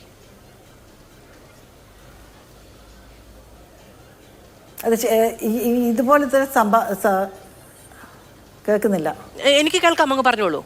കേൾക്കുന്നില്ല. ഇതുപോലത്തെ സംഭവങ്ങൾ ഉണ്ടായിക്കഴിഞ്ഞാലല്ലോ നമ്മൾ റെഡിയാവേണ്ടത്, അതിന് മുമ്പേ തന്നെ റെഡിയാവണം. പിന്നെ വേറെ ഒന്ന് എനിക്ക് പറയാനുള്ളത്, എല്ലാം തന്നെ ഗവൺമെൻറ്റിന് ഒറ്റയ്ക്ക് ചെയ്യാൻ പറ്റില്ല. അവിടെയാണ് ഈ നായ്ക്കളെ അടുത്തറിയുന്ന ആൾക്കാരുടെ ആവശ്യം. അവിടെ എപ്പോഴും അവരെ പഴിചാരിക്കുകയും അവിടെ ആക്രമിക്കുകയൊക്കെ ചെയ്യുന്നുണ്ട്. പക്ഷേ അവരെ ഇപ്പം ഞാൻ പറഞ്ഞു പയ്യാമ്പലത്തുണ്ടായതും ഈ റെയിൽവേ സ്റ്റേഷനുണ്ടായതും, ഈ റെയിൽവേ സ്റ്റേഷൻ അന്ന് ആ നായി ഒട്ടാകെ 17 പേരെ കടിച്ചു. അത് കഴിഞ്ഞപ്പോൾ എൻ്റെ സംഘടനയും ആനിമൽ ഹസ്ബൻഡറി ഡിപ്പാർട്ട്മെൻറ്റിൻ്റെ സഹായത്തോടു കൂടി വോളണ്ടിയേഴ്സും ക്യാച്ചറും എല്ലാം കൂടി ആ ഏരിയയിൽ പോയി റിംഗ് വാക്സിനേഷൻ ചെയ്തു. അപ്പോൾ ഞാൻ പറഞ്ഞുകൊണ്ട് വരുന്നത് എന്താ വെച്ചാൽ, ഗവൺമെൻറ്റിന് ഞങ്ങളുടെ സഹായം തേടാം, ഞങ്ങൾ സഹകരിക്കും. ഞങ്ങളെ ശത്രുക്കളായി കണക്കാക്കാണ്ട് സഹകരിക്കാൻ ഞങ്ങൾ എപ്പോഴും തയ്യാറാണ്. ശരി, ഞാൻ രശ്മി, ഇതിപ്പോ കൊല്ലത്ത് കഴിഞ്ഞ ദിവസം ഈ പറയുന്ന ആക്രമണം ഉണ്ടാകുന്നു. നമുക്ക് വലിയ തോതിൽ ഭീഷണി ഉണ്ടാകുന്ന ഒരു കാര്യമാണ്. തദ്ദേശ സ്ഥാപനങ്ങൾ അടക്കം ഇറങ്ങി പ്രവർത്തിച്ച് പരിഹാരമുണ്ടാക്കുമെന്ന് നിരന്തരം പ്രതീക്ഷിക്കുകയും പക്ഷെ അങ്ങനെ ഒരു പരിഹാരം ഉണ്ടാകാതെ പോവുകയും ചെയ്യുന്ന സാഹചര്യമാണ് ഉണ്ടാകുന്നത്. ഇപ്പോൾ ഡോക്ടർ സുഷമ കൃത്യമായി നിയമം എന്താണ് നിഷ്കർഷിച്ചിരിക്കുന്നത്, എങ്ങനെയാണ് കമ്മിറ്റികൾ രൂപീകരിക്കേണ്ടത്, എപ്പോഴാണ് വാക്സിനേഷനുമായി ബന്ധപ്പെട്ട പ്രവർത്തികൾ നടപ്പിലാക്കേണ്ടത്, എങ്ങനെയാണ് ഒരു നായ്ക്ക് പേവിഷബാധ ഉണ്ടായിട്ടുണ്ടെങ്കിൽ അതിനെ മാനേജ് ചെയ്യേണ്ടത് തുടങ്ങിയ കാര്യങ്ങളൊക്കെ നിഷ്കർഷയോടെ പറയുന്നുണ്ട്. പക്ഷെ ഇതാര് പ്രാബല്യത്തിൽ വരുത്തും?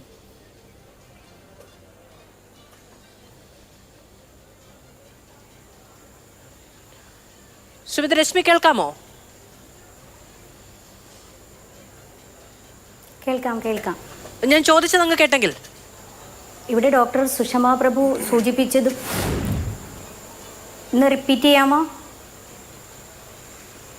ഞാൻ ചോദിച്ചത് ഈ നിയമങ്ങളൊക്കെ ഇങ്ങനെ കൃത്യമായുണ്ട്, ഇതിങ്ങനെയാണ് ചെയ്യേണ്ടത് എന്ന ബോധ്യം അധികൃതർക്കുണ്ട്, പക്ഷെ നടപ്പിലാകുന്നില്ല.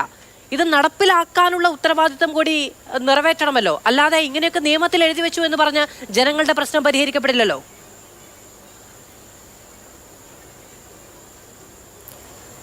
അതെ, നിയമം മാത്രം പ്രാബല്യത്തിൽ വന്നാൽ പോരാ. ഇവിടെ ഡോക്ടർ സുഷമ പ്രഭു സൂചിപ്പിച്ചതുപോലെ തന്നെ ഒരു പ്രശ്നം ഉണ്ടാകുമ്പോഴല്ല അതിന് പരിഹാരം കണ്ടെത്തേണ്ടത്. നേരത്തെ തന്നെ നമ്മൾ ഒരു പ്രശ്നം വരും എന്നുള്ള ഒരു മുന്നറിയിപ്പോട് കൂടി പ്രവർത്തിക്കാൻ അതിനൊരു കമ്മിറ്റി ഉണ്ടാക്കി വളരെ അടിയന്തിരമായ ഒരു കുട്ടി, ഇപ്പം നമ്മൾ തന്നെ ഈ ചർച്ചയിൽ പങ്കെടുത്തുകൊണ്ടിരിക്കുമ്പോൾ തന്നെ കാണാം, ഒരു കുട്ടിയുടെ പുറകിൽ ഒരു 7 പട്ടികൾ ഓടിച്ചെല്ലുന്ന ഒരവസ്ഥ നമ്മൾ കണ്ടതാണ്. അപ്പോൾ ബൈക്കിൽ ഒരാളവിടെ നിർത്തി ആ പട്ടികളെ ഓടിക്കാൻ പോകുന്ന ആ രംഗവും നമ്മൾ കണ്ടുകൊണ്ടിരിക്കുകയാണ്. അപ്പം നമ്മൾ നേരത്തെ തന്നെ ഇതിനുള്ള ഒരു പ്രിക്കോഷൻസ് ഉണ്ടാവണം എന്നുള്ളതാണ്. ഇവിടെ തദ്ദേശ സ്വയംഭരണ സ്ഥാപനങ്ങളുടെ ഏറ്റവും പ്രധാനപ്പെട്ട ഉത്തരവാദിത്വം എന്ന് പറയുന്നത് ഈ തെരുവ് നായ്ക്കളുടെ വന്ധ്യംകരണം മാത്രമല്ല, തെരുവ് നായ്ക്കളുടെ നിർമ്മാർജ്ജനം കൂടിയാണ്. എന്നെ സംബന്ധിച്ചിടത്തോളം ഞാനൊരു ജില്ലാ പഞ്ചായത്ത് അംഗം കൂടിയാണ്, കൊല്ലം ജില്ലയെ പ്രതിനിധീകരിക്കുന്ന അംഗമാണ്. ഞങ്ങൾ ഈ 16-ാം തീയതി ആനിമൽ ബർത്ത് കൺട്രോളിൻ്റെ ഒരു സെൻറ്റർ മൃഗസംരക്ഷണ വകുപ്പിൻ്റെ നേതൃത്വത്തിൽ പ്രവർത്തിച്ചു വരുന്ന കുരിയോട്ടുമല ഹൈടെക് ഡയറി ഫാമിൽ ഇതിൻ്റെ ഒരു ABC സെൻറ്ററിൻ്റെ നിർമ്മാണ ഉദ്ഘാടനം 16-ാം തീയതി നടക്കുകയാണ്. വളരെ മറ്റ് തദ്ദേശ സ്വയംഭരണ സ്ഥാപനങ്ങളെ, കൊല്ലം ജില്ലയിലെ മുഴുവൻ മുനിസിപ്പാലിറ്റി കോർപ്പറേഷൻ അടക്കമുള്ള എല്ലാ തദ്ദേശ സ്വയംഭരണ സ്ഥാപനങ്ങളെയും കൂട്ടിയോജിപ്പിച്ചുകൊണ്ട് നടത്തുന്ന ഒരു വലിയ പദ്ധതിയാണ്. അതിൻ്റെ ഉദ്ഘാടന കർമ്മമാണ് 16-ാം തീയതി നടക്കുന്നത്. ഒരു പരിധിവരെ ഇതിൻ്റെ ഒരു വന്ധ്യംകരണത്തോടൊപ്പം ഈ നായ്ക്കളെ അവിടെ പാർപ്പിച്ചുകൊണ്ട് മുന്നോട്ട് പോകാനുള്ള നടപടികളാണ് കൊല്ലം ജില്ലാ പഞ്ചായത്ത് ഏർപ്പെടുത്തിയിട്ടുള്ളത്. മൃഗങ്ങൾക്ക് നിയമമുള്ളതുപോലെ തന്നെ മനുഷ്യന്റെ ജീവനും ഏറ്റവും വിലയുള്ള ഒരു സാഹചര്യത്തിലൂടെയാണ് നാം കടന്നു പോകുന്നത്. ഇവിടെ ഇന്ന് തന്നെ ചേർത്തലയിൽ എനിക്ക് തോന്നുന്നു 6 or 7 ആൾക്കാരെ നായ്ക്കൾ കടിച്ചു എന്നാണ് മനസ്സിലാക്കിയിട്ടുള്ളത്. അതുകൊണ്ട് 8 വയസ്സുള്ള ഒരു കുട്ടിയെ പട്ടി കടിച്ചു. അപ്പോൾ ഓരോ രക്ഷകർത്താക്കൾക്കും, നമ്മൾ ഭാഗ്യലക്ഷ്മിയുടെ അപ്പൂപ്പൻ നമ്മുടെ കൂടെ ചർച്ചയിൽ, ശശിധരൻ നമ്മുടെ ഒപ്പം ഈ ചർച്ചയിൽ പങ്കെടുക്കുന്നുണ്ട്. ഏറ്റവും വളരെ തങ്ങളുടെ മക്കൾ നമുക്ക് ഏറ്റവും വലുതാണെന്നുള്ള ഒരു ബോധത്തോടു കൂടിയാണ് നമ്മൾ മക്കളെ വളർത്തുന്നത്. അവർ ഇല്ലാതാവുമ്പോൾ ഒരവസ്ഥ, ആ സാഹചര്യത്തിലൂടെയാണ് ഇനി നായ്ക്കൾ കടിച്ചതിന് ശേഷം നമ്മുടെ വീട്ടിൽ ഓരോ അംഗങ്ങൾ ഇല്ലാതാകുന്നത്. വാക്സിൻ പ്രശ്നം ഒരു വലിയ കാര്യമാണ്. ഒരു വാക്സിൻ എടുത്തു എന്ന് പറഞ്ഞാൽ നമ്മൾ സമാധാനിക്കും, പക്ഷെ അതുപോലും കാര്യക്ഷമമായി പ്രവർത്തിക്കുന്നില്ല എന്ന തരത്തിലുള്ള ആശങ്കയുണ്ടാകുന്നുണ്ട്. വാക്സിൻ എടുത്തതിന് ശേഷവും കുട്ടികൾ മരിക്കുന്നു എന്ന് പറയുന്ന ഒരു പ്രശ്നം ഉണ്ടാകുന്നുണ്ട്. അതടക്കമുള്ള കാര്യങ്ങൾ കൂടുതൽ പഠനം ആവശ്യപ്പെടുന്നുണ്ട്. അതിനൊപ്പം തന്നെ ഈ വാഗ്ദാനം നിരന്തരം ഇതിന് പരിഹാരമുണ്ടാകും, അടുത്ത വർഷം ഇതിങ്ങനെ ആയിരിക്കില്ല എന്ന് പറയുന്നതിനപ്പുറത്ത് വീണ്ടും ഓരോ സമയത്തും വാക്സിൻ മാഫിയ തുടങ്ങിയ കാര്യങ്ങളൊക്കെ പറഞ്ഞ് ജനങ്ങൾക്കിടയിൽ പരിഭ്രാന്തി ഉണ്ടാകാനുള്ള ഒരു ശ്രമവും കൂടി അതിനിടയിൽ ഉണ്ടാകുന്നുണ്ട്. എന്ത് സംഭവിച്ചാലും എല്ലാ വർഷവും നിരന്തരവുമായി ഒരു കാലത്ത് ഇതുമായി ബന്ധപ്പെട്ട ചർച്ച നടത്തുക എന്നതിനപ്പുറത്തേക്ക് പരിഹാരം കാണാൻ കഴിയുന്നില്ല എന്നുള്ളതാണ് നിരാശാജനകമായ കാര്യം. തിരികെ ചർച്ചയിലേക്ക് ശ്രീ വി രാജേഷ്, ഒന്ന് ഈ കേന്ദ്ര നയമാണ് ഇതിന് പരിഹാരം കാണാൻ കഴിയാത്തത് എന്നുള്ള ഒരു ആരോപണം, അതിന് മറുപടി പറയണം. അതിനൊപ്പം തന്നെ 4 പേരാണ് ഇവിടെ പ്രശ്നക്കാരായ നായകളെ പിടിച്ചുകൊണ്ട് വരാനുള്ളത് എന്ന് പറയുന്നു. ഇവർക്ക് തന്നെ ശമ്പളമില്ല. 675 രൂപ ദിവസക്കൂലി നിശ്ചയിച്ചാണ് കോർപ്പറേഷൻ നായപിടുത്തക്കാരെ നിയമിച്ചിട്ടുള്ളത്. അത് കൊടുക്കുന്നില്ല. പിന്നെ ആദ്യം നമ്മളിത് ഏൽപ്പിച്ചത് കുടുംബശ്രീക്കാരെയാണ്. അവർ പക്ഷെ അതിന് കൃത്യമായ അല്ലെങ്കിൽ ഔദ്യോഗികമായ അവർക്ക് അതിനുള്ള ഒരു ബോഡി അല്ല എന്ന് നിശ്ചയിച്ചതിന് ശേഷം അത് പിരിച്ചുവിട്ടു. പിന്നീട് ആരിത് പ്രാബല്യത്തിൽ വരുത്തുമെന്നൊരു കൺഫ്യൂഷനുണ്ട്. ഇങ്ങനെ ഓരോ കാര്യത്തിനും മറുപടി പറയുക എന്നുള്ളതല്ലാതെ അല്ലെങ്കിൽ പരിഹാരം കാണാമെന്ന് പറയുന്നതല്ലാതെ നടപ്പാവുന്നില്ല. മാധു, ഇത് ഇപ്പോൾ കേന്ദ്ര നിയമം എന്ന് പറഞ്ഞാൽ കേന്ദ്ര നിയമത്തിൽ ഇപ്പോൾ അങ്ങനെ ഏതെങ്കിലും തരത്തിലുള്ള നിർദ്ദേശങ്ങൾ ഉണ്ടെന്നിരിക്കട്ടെ, ഇവിടെ എംപിമാരെ ജയിപ്പിച്ചുകൊണ്ടിരിക്കുന്നത് എന്തിനാ? അവരവിടെ പോയിട്ട് ആവശ്യപ്പെടുകയും അതിൻ്റെ കൃത്യമായിട്ടുള്ള കാര്യങ്ങൾ ബോധ്യപ്പെടുകയും ചെയ്യാൻ ചർച്ച ചെയ്യണം. ചർച്ച ചെയ്തിട്ട് അതിൽ ഏതെങ്കിലും തരത്തിലുള്ള വ്യത്യാസം വരുത്താനുള്ള സമ്മർദ്ദം അല്ല ഞാൻ പറയുന്നത്. ഇപ്പോൾ കേരളത്തിലുള്ള എംപിമാർ ഞാൻ പറയുന്നത് കേൾക്കൂ, എന്നെ ഇനിയിപ്പോൾ പരാജയപ്പെടുത്താതിരിക്കും. ഞാൻ പറയട്ടെ, കേരളത്തിൽ നിന്നുള്ള എംപിമാർ അങ്ങനെ ഏതെങ്കിലും വിധത്തിലുള്ള ചർച്ച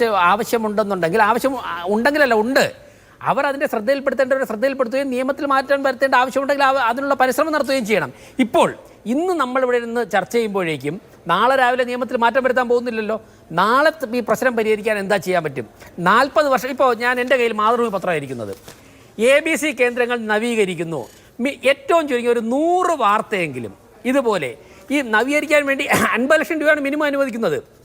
100 തവണയെങ്കിലും ഇതുപോലെ തിരുവനന്തപുരത്ത് ABC കേന്ദ്രങ്ങൾ നവീകരിക്കുവാൻ വേണ്ടി പണം മുടക്കി വാർത്ത വന്നതിന്റെ കട്ടിംഗ് സെന്റ് ചെയ്തിട്ടുണ്ട്. അതിനിടയ്ക്ക് ഞാൻ പറയട്ടെ, ഇപ്പം ഈ തെരുവുനായ പ്രശ്നം രൂക്ഷമായ സമയത്ത് മാതൃഭൂമി ന്യൂസ് ഈ കേരളത്തിലുള്ള ഈ ABC കേന്ദ്രങ്ങളുടെ പരിതാപാവസ്ഥയെ പറ്റി ഒരു ക്യാമ്പയിൻ ചെയ്തിരുന്നു. അപ്പോൾ അത് പെട്ടെന്ന് നവീകരിക്കാനുള്ള ഇടപെടലുകളൊക്കെ നടത്തി.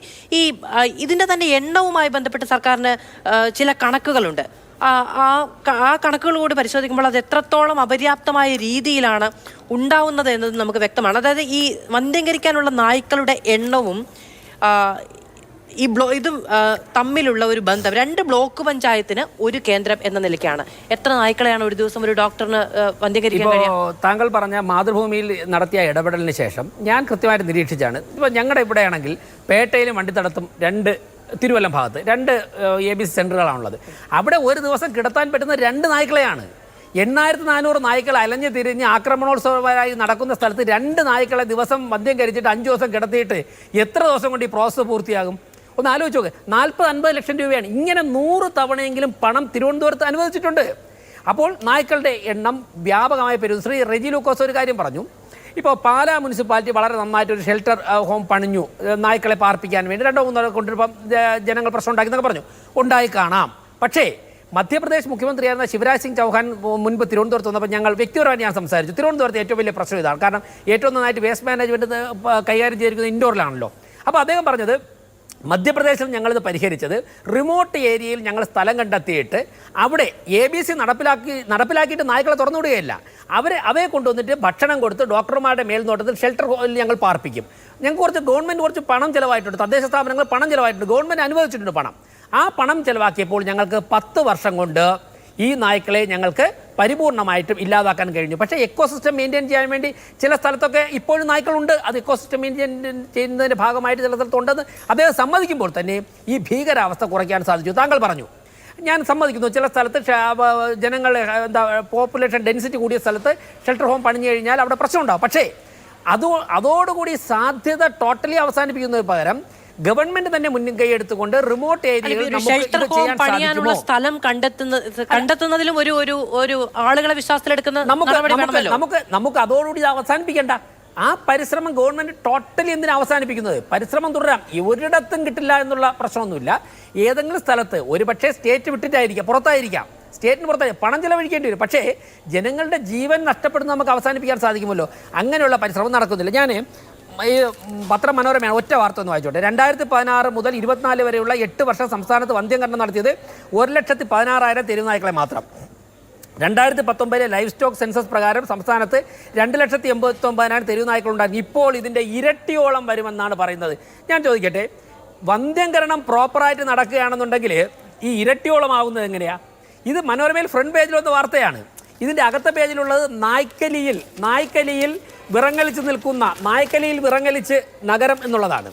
അപ്പോൾ ഈ ഒരു അവസ്ഥയിലേക്ക് പോകുന്നതിൻ്റെ ഒരു യഥാർത്ഥ പ്രശ്നം കൃത്യമായിട്ട് ഇതിനെ അഡ്രസ് ചെയ്യാൻ സാധിക്കുന്നില്ല. ഗവൺമെന്റിന് കൃത്യമായിട്ടുള്ള കാഴ്ചപ്പാട് ഇല്ല എന്നുള്ളതാണ് പ്രശ്നം. അവൈലബിൾ ആയിട്ടുള്ള സൗകര്യം ഉപയോഗിച്ച് പോലും വന്ധ്യകരണ പ്രക്രിയ നിരന്തരമായി നടക്കുന്നില്ല. അതുകൊണ്ടാണ് ഈ പ്രശ്നം ഉണ്ടാകുന്നത്. ഈ പ്രശ്നം വരുമ്പോഴുള്ള ചർച്ചയ്ക്കപ്പുറം ഇപ്പോൾ 40 വർഷം മുമ്പ് നവീകരിച്ച ABC കേന്ദ്രങ്ങൾ ഇപ്പോൾ വീണ്ടും എന്തിനാണ് നവീകരിക്കുന്നത്? ഇതൊരു തുടർ പ്രക്രിയയില്ലേ? തെരുവുനായ്ക്കളെ 2-3 ദിവസമല്ലേ, അത് തീരുന്നവരെ വന്ധ്യംകരണം നടത്തിക്കൊണ്ടിരിക്കണം. അപ്പോൾ 2-3 ദിവസം വാർത്ത വരുമ്പോഴേക്കും നടത്തിയതിനു ശേഷം പൂട്ടിയിടുന്നു എന്നുള്ളതാണ് വസ്തുത. എനിക്ക് മൃഗസ്നേഹികളോടൊക്കെ ബഹുമാനം തന്നെയാണൊക്കെ ഉള്ളത്. അതുകൊണ്ട് നിങ്ങൾ അവർ ചെയ്യുന്ന ആക്ടിവിറ്റിയെ അതിൻ്റെതായ നിയമത്തിൻ്റെ പരിധി നിന്നുകൊണ്ട് റെസ്പെക്റ്റ് ചെയ്യുക ചെയ്യുകയാണ്. പക്ഷേ എനിക്ക് തോന്നുന്നു ഈ മൃഗസ്നേഹികൾക്ക് ആക്കും തന്നെ നല്ല കടി കിട്ടിയിട്ടില്ല. ഈ മൃഗസ്നേഹികൾക്ക് നല്ല കടി കിട്ടുമ്പോഴേക്കും എല്ലാ സ്ഥലത്തും ആവശ്യമുള്ള സ്ഥലത്തും അനാവശ്യമായിട്ടുള്ള കടിക്കണമെന്നല്ല ഞാൻ പറയുന്നത്.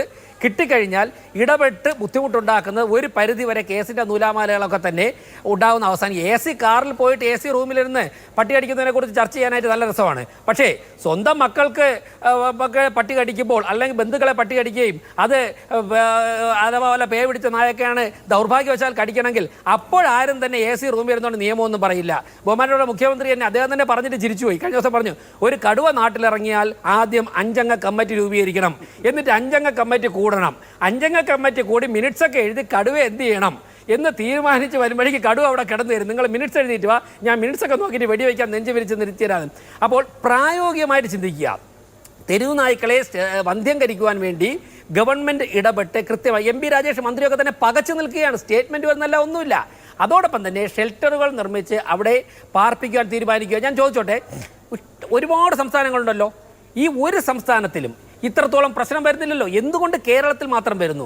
അതോടൊപ്പം തന്നെ കേരളത്തിൽ ഉള്ള മാലിന്യ സംസ്കരണ പദ്ധതി പാളുന്നു. ഞാൻ ഇന്നലെ കൊല്ലത്തായിരുന്നു, കൊല്ലം ജില്ലയിൽ യാത്ര ചെയ്തു. കൊട്ടാരക്കര മുനിസിപ്പാലിറ്റിയിലും കൊല്ലം കോർപ്പറേഷനിലും ചില കാര്യങ്ങൾ ഞാൻ മീറ്റിങ്ങുകളിൽ പങ്കെടുത്തു. അപ്പോൾ തദ്ദേശ സ്വയംഭരണ സ്ഥാപന തെരഞ്ഞെടുപ്പിന് മുമ്പായിട്ട് ഞാൻ അവിടുത്തെ മീറ്റിങ്ങിന് വന്നവരോട് ചോദിച്ചു, നിങ്ങളുടെ മുനിസിപ്പാലിറ്റിയിൽ കോർപ്പറേഷനിൽ നമുക്ക് ഉയർത്താൻ പറ്റുന്ന ഏറ്റവും പ്രധാനപ്പെട്ട ജനകീയ ഇഷ്യൂ എന്താണ്? ആദ്യം എല്ലാ സ്ഥലങ്ങളിലും അവർ പറയുന്നത് തെരുവുനായ പ്രശ്നമാണ്.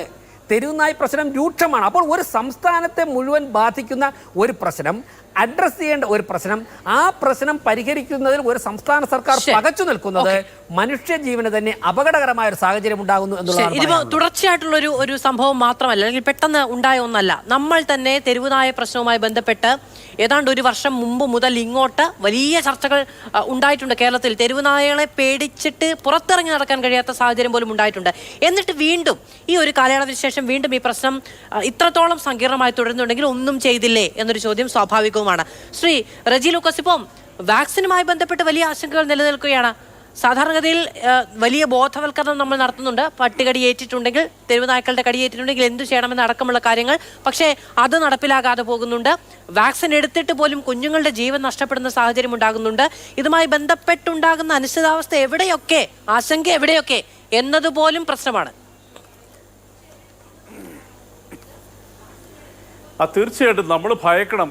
മാധു, വാക്സിൻ എടുത്തിട്ട് പോലും ആ 3 കുഞ്ഞുങ്ങളും മരണത്തിന് കീഴടങ്ങിയെങ്കിൽ ഈ പട്ടികൾക്ക് ജനിതകമാറ്റം സംഭവിച്ചിട്ടുണ്ടോ എന്നൊരു സംശയമുണ്ട്. കാരണം എലികളിൽ അത് തെളിയിച്ചിട്ടുണ്ട്, ലോകത്തിൽ മുയലുകളിൽ തെളിയിച്ചിട്ടുണ്ട്, ആനയിൽ പോലും തെളിയിച്ചിട്ടുണ്ട്, വനത്തിലുള്ള. ഞാൻ നിങ്ങളോടൊരു കാര്യം ചോദിക്കട്ടെ ദയവായിട്ട്. ഇവിടെ വി രാജേഷ് പറഞ്ഞ 90% കാര്യങ്ങളോട് ഞാനും യോജിക്കുക. ഇൻഡോർ ഞാനും സന്ദർശിച്ചിട്ടുണ്ട്. പക്ഷേ ഇൻഡോറിലൊരു ഗുണരസ, ഇൻഡോറിന് ഔട്ടർ ഇൻഡോറിലേക്കൊക്കെ പോയി കഴിഞ്ഞാൽ വേസ്റ്റ് ലാൻഡ് ആയിരക്കണക്കിന് ഏക്കറുണ്ട്. കേരളത്തിൽ അങ്ങനെ ഒരു സംവിധാനം ഇല്ല. ABC പ്രാക്ടിക്കൽ അല്ല. ഞാൻ എൻ്റെ ഉദാഹരണം പറഞ്ഞു കഴിഞ്ഞാൽ പ്രാക്ടിക്കൽ അല്ല. ഇവിടെ ബഹുമാനപ്പെട്ട ജില്ലാ പഞ്ചായത്ത് മെമ്പർ പറഞ്ഞോളൂ, ഞാനും ചോദിക്കുന്നത് ഇതിനെ ഉന്മൂലനം ചെയ്യണം. നിങ്ങൾക്ക് കരടീനെയോ പുലിയോ ആനയോ തെരുവിലേക്ക് ഇറക്കി വിടാൻ പറ്റുമോ? എന്തുകൊണ്ടാണ് ഇറക്കി വിടാത്തത്? അവ മനുഷ്യനെ ആക്രമിക്കും.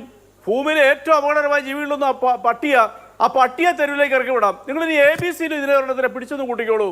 ഇതിന് വാക്സിനേഷൻ കൊടുത്താൽ വന്ധീകരണം നടത്തിയതിനു ശേഷം 8 ദിവസം കഴിഞ്ഞാൽ വീണ്ടും തെരുവിലേക്ക് തന്നെ ഇറക്കി വിടണ്ടേ? അത് എന്തൊരു നിയമമാണത്? ഇവിടെ അദ്ദേഹം പറഞ്ഞ ഒരു കാര്യം ഞാൻ അടിവരെ എടുത്തു കൊടുത്ത്, MP-മാർ അടിയന്തരമായിട്ട് ഇടപെടണം. ഇന്ത്യയിലെ MP-മാരെ കൂടെ കൂട്ടിക്കൊണ്ട് ഇടപെടണം. ഇന്ത്യയിൽ ഈ ജീവിനെ തെരുവിലേക്ക് ഇറക്കി വിടുന്ന, മനുഷ്യനെ കൊല്ലുന്ന ഈ വൃത്തികെട്ട ജന്തുവിനെ ഇറക്കി വിടുന്നത് നിരോധിക്കണം. ഒരു കണക്കൂടെ ഞാൻ പറയാം. കേരളത്തിൽ 5-1 വീടുകളിൽ, സ്വകാര്യ വീടുകളിൽ പട്ടിയെ വളർത്തുന്നുണ്ട്. വിദേശ രാജ്യങ്ങളിലെല്ലാം ഇതിന് ലൈസൻസ് വേണം. ഞാൻ അവിടെയൊക്കെ ജീവിച്ചിട്ടുള്ള ആളാണ്. ഇവിടെ എത്ര പട്ടികൾക്ക് ലൈസൻസ് ഉണ്ട്? ഇനി മറ്റൊരു കാര്യം, പരിഷ്കൃത ലോകത്തിലെ രാജ്യങ്ങളിലെല്ലാം കള്ളിങ് എന്ന് പറഞ്ഞൊരു സാധനമുണ്ട്. അതെന്താ അറിയോ? വന്യജീവികളുടെയും അപകടകരമായ ജീവികളുടെയും അമിതമായിട്ടുള്ള പെരുപ്പം, അത് പെരുകി പോകുമ്പോൾ അതിൻ്റെ വംശവർദ്ധനയെ നിയന്ത്രിക്കുന്നത് പൊതുജനത്തിനെ കൂടെ വിട്ടാണ് കള്ളിങ് നടത്തുന്നത്. എന്നിട്ടും ഇന്ത്യയിൽ അതിനുള്ള അവസരമില്ല. ഇന്ത്യയിൽ ഏതൊരു മനുഷ്യനും മൃഗങ്ങളെ ഭയന്ന് ജീവിക്കേണ്ട സാഹചര്യം. പട്ടിയെ കടിച്ചിട്ട് മനുഷ്യനോട് ചാകുന്നു. 3 കുഞ്ഞുങ്ങളുടെ മരണം ഉണ്ടായി. മുഖ്യമന്ത്രി പറഞ്ഞ കറക്റ്റ് അല്ലേ? നിങ്ങളിപ്പോൾ നാളെ രാവിലെ ഇവിടുത്തെ ഏതെങ്കിലും ഒരു ജില്ലാ പഞ്ചായത്ത് മെമ്പറിൻ്റെയോ ഒരു പ്രാദേശിക ജനപ്രതിനിധിയുടെയോ നേതൃത്വത്തിൽ പട്ടികളെ ഒന്ന് ഉന്മൂലനം ചെയ്യാൻ ഇറങ്ങേ. ഈ നായ് സ്നേഹികൾ ഇറങ്ങും. ഇവിടെ ഇറങ്ങും. അവർ മേലാന്തി കത്ത് കൊടുക്കും. ഭയങ്കര പ്രശ്നം ഉണ്ടാവും. അവരുടെ മുമ്പിൽ മൈക്ക് നീട്ടിക്കൊണ്ട് ഈ നായ്ക്കളെ കൊല്ലുന്നതോ അവയെ കൊണ്ട് പിടിച്ചെവിടെയെല്ലാം കൊണ്ട് കെട്ടിയിടുന്നതോ തെറ്റാണ്. അവർക്ക് സ്വതന്ത്രമായിട്ട് ജീവിക്കണമെന്ന് പറഞ്ഞ് ഇവിടെ കുറേ ആളുകൾ വരും. അവരാണ് ഈ സമൂഹത്തിനെ ദ്രോഹിക്കുന്നത്. അതിനെ മൈൻഡ് ചെയ്യാതുകൊണ്ട് വിദേശ രാജ്യങ്ങളിലെ പോലെ ഈ ജീവിയെ, ഈ അപകടകരമായ ജീവിയെ, മനുഷ്യന് ഭീഷണിയായ ജീവിയെ ഡോക്ടർ സുഷമ പ്രഭു പറഞ്ഞതെല്ലാം നിയമം നിഷ്കർഷിക്കുന്ന കാര്യങ്ങളാണ്. നിയമം നിഷ്കർഷിക്കുന്ന കാര്യങ്ങൾ നടപ്പിലാകണമെങ്കിൽ അതിനനുസരിച്ചുള്ള പശ്ചാത്തല സൗകര്യങ്ങളും അതിനാവശ്യമായ ജീവനക്കാരുടെ ബലവും ഇതൊക്കെ വേണ്ടതുണ്ട്. അതൊന്നും ചെയ്യാതെ ഇതിനെ കൂട്ടക്കൊല ചെയ്ത് കളയാം എന്ന നിലയ്ക്ക് എടുക്കുന്നത് കൊണ്ടാണ് ആ പ്രശ്നം വരുന്നത്. അല്ല, ഞാൻ ഒറ്റ കാര്യം ചോദിക്കട്ടെ. എല്ലാ റെസ്പെക്റ്റും ബഹുമാനപ്പെട്ട ഡോക്ടറോട് പറഞ്ഞ ഞാൻ കൂടി ഞാനൊരു കാര്യം പറയും. ഞാൻ അവർ പറഞ്ഞ എല്ലാം ഞാൻ കേട്ടു. അത് വളരെ നല്ല കാര്യങ്ങളാണ്. പക്ഷേ ഇത് പ്രാക്ടിക്കലായിട്ട് നടക്കണ്ടേ മാധു? നമ്മൾ ഈ ചർച്ച ചെയ്തിട്ട് കാര്യമുണ്ട്. എത്ര പേരെ പട്ടി പിടിക്കാൻ കിട്ടും? ഞങ്ങളുടെ പഞ്ചായത്തിൽ ഞാനൊരു ജനപ്രതിനിധിയൊന്നുമല്ല, ഞങ്ങളവിടെ ഗ്രാമസഭ മുഴുവൻ ചർച്ച ചെയ്തു. പട്ടിയെ നായകളെ പിടിക്കാനായിട്ട്, ഈ വന്ധീകരണത്തിനുള്ള പിടിക്കാനായിട്ടൊരു മനുഷ്യനെ കിട്ടുന്നില്ല. ഇനി പിടിക്കാൻ സാഹചര്യത്തിൽ പിന്നെ എന്താ ചെയ്യണ്ടേ? ഇതിനെ തുറന്നു വിട്ട് നമ്മൾ മരണത്തിലേക്ക് കടന്നു പോവുകയാണോ? അല്ല, ഇവിടെ പട്ടിപിടുത്തത്തിന് സ്ത്രീകൾക്കടക്കം പരിശീലനം കൊടുക്കുന്ന പരിപാടികളൊക്കെ സർക്കാരിന്റെ ഭാഗത്ത് നിന്ന് കഴിഞ്ഞ തവണ ഈ പ്രശ്നം രൂക്ഷമായ സമയത്തുണ്ടായിരുന്നേ. പിന്നീട് അതിനൊരു തുടർച്ചയില്ല എന്നുള്ളതാണ്. ഇനി എത്ര പേരെ കിട്ടുമെന്ന് ചോദിച്ചാൽ കിട്ടിയ ആൾക്കാർക്ക് ശമ്പളം കൊടുക്കാൻ സാധിച്ചിട്ടുണ്ടോ? ഇല്ല, അവരാ ജോലി ഉപേക്ഷിച്ച് പോകുന്ന സാഹചര്യമാണ്. മധു, ദയവായിട്ട് ശ്രദ്ധിക്കുക.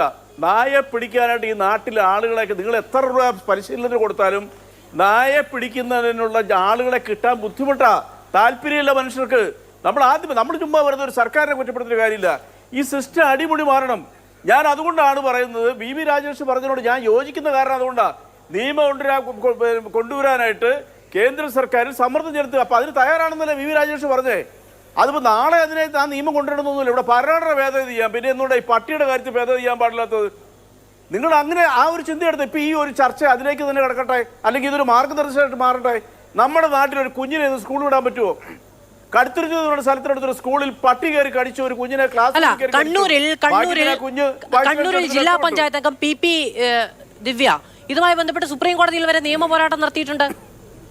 ഈ പ്രശ്നം ആദ്യമായിട്ടല്ല, ഇതിൽ നിയമമാറ്റം വരണമെന്ന ആവശ്യം ആദ്യമായിട്ട് ഉന്നയിക്കപ്പെടുന്നതല്ല. ഇതാണ് ഈ ചർച്ചയുടെ തുടക്കം മുതൽ പറയുന്നത്. ഇതിൽ പരിഹാരം കാണാനുള്ള ശ്രമങ്ങൾ ഉണ്ടായിട്ടുണ്ട്. ഇതിൽ പരിഹാരം കാണണമെന്ന ആവശ്യം നിരന്തരമായിട്ട് ഉണ്ടായിട്ടുണ്ട്. പക്ഷെ പരിഹാരം മാത്രം ഉണ്ടാകുന്നില്ല. അതാര് ചെയ്യും?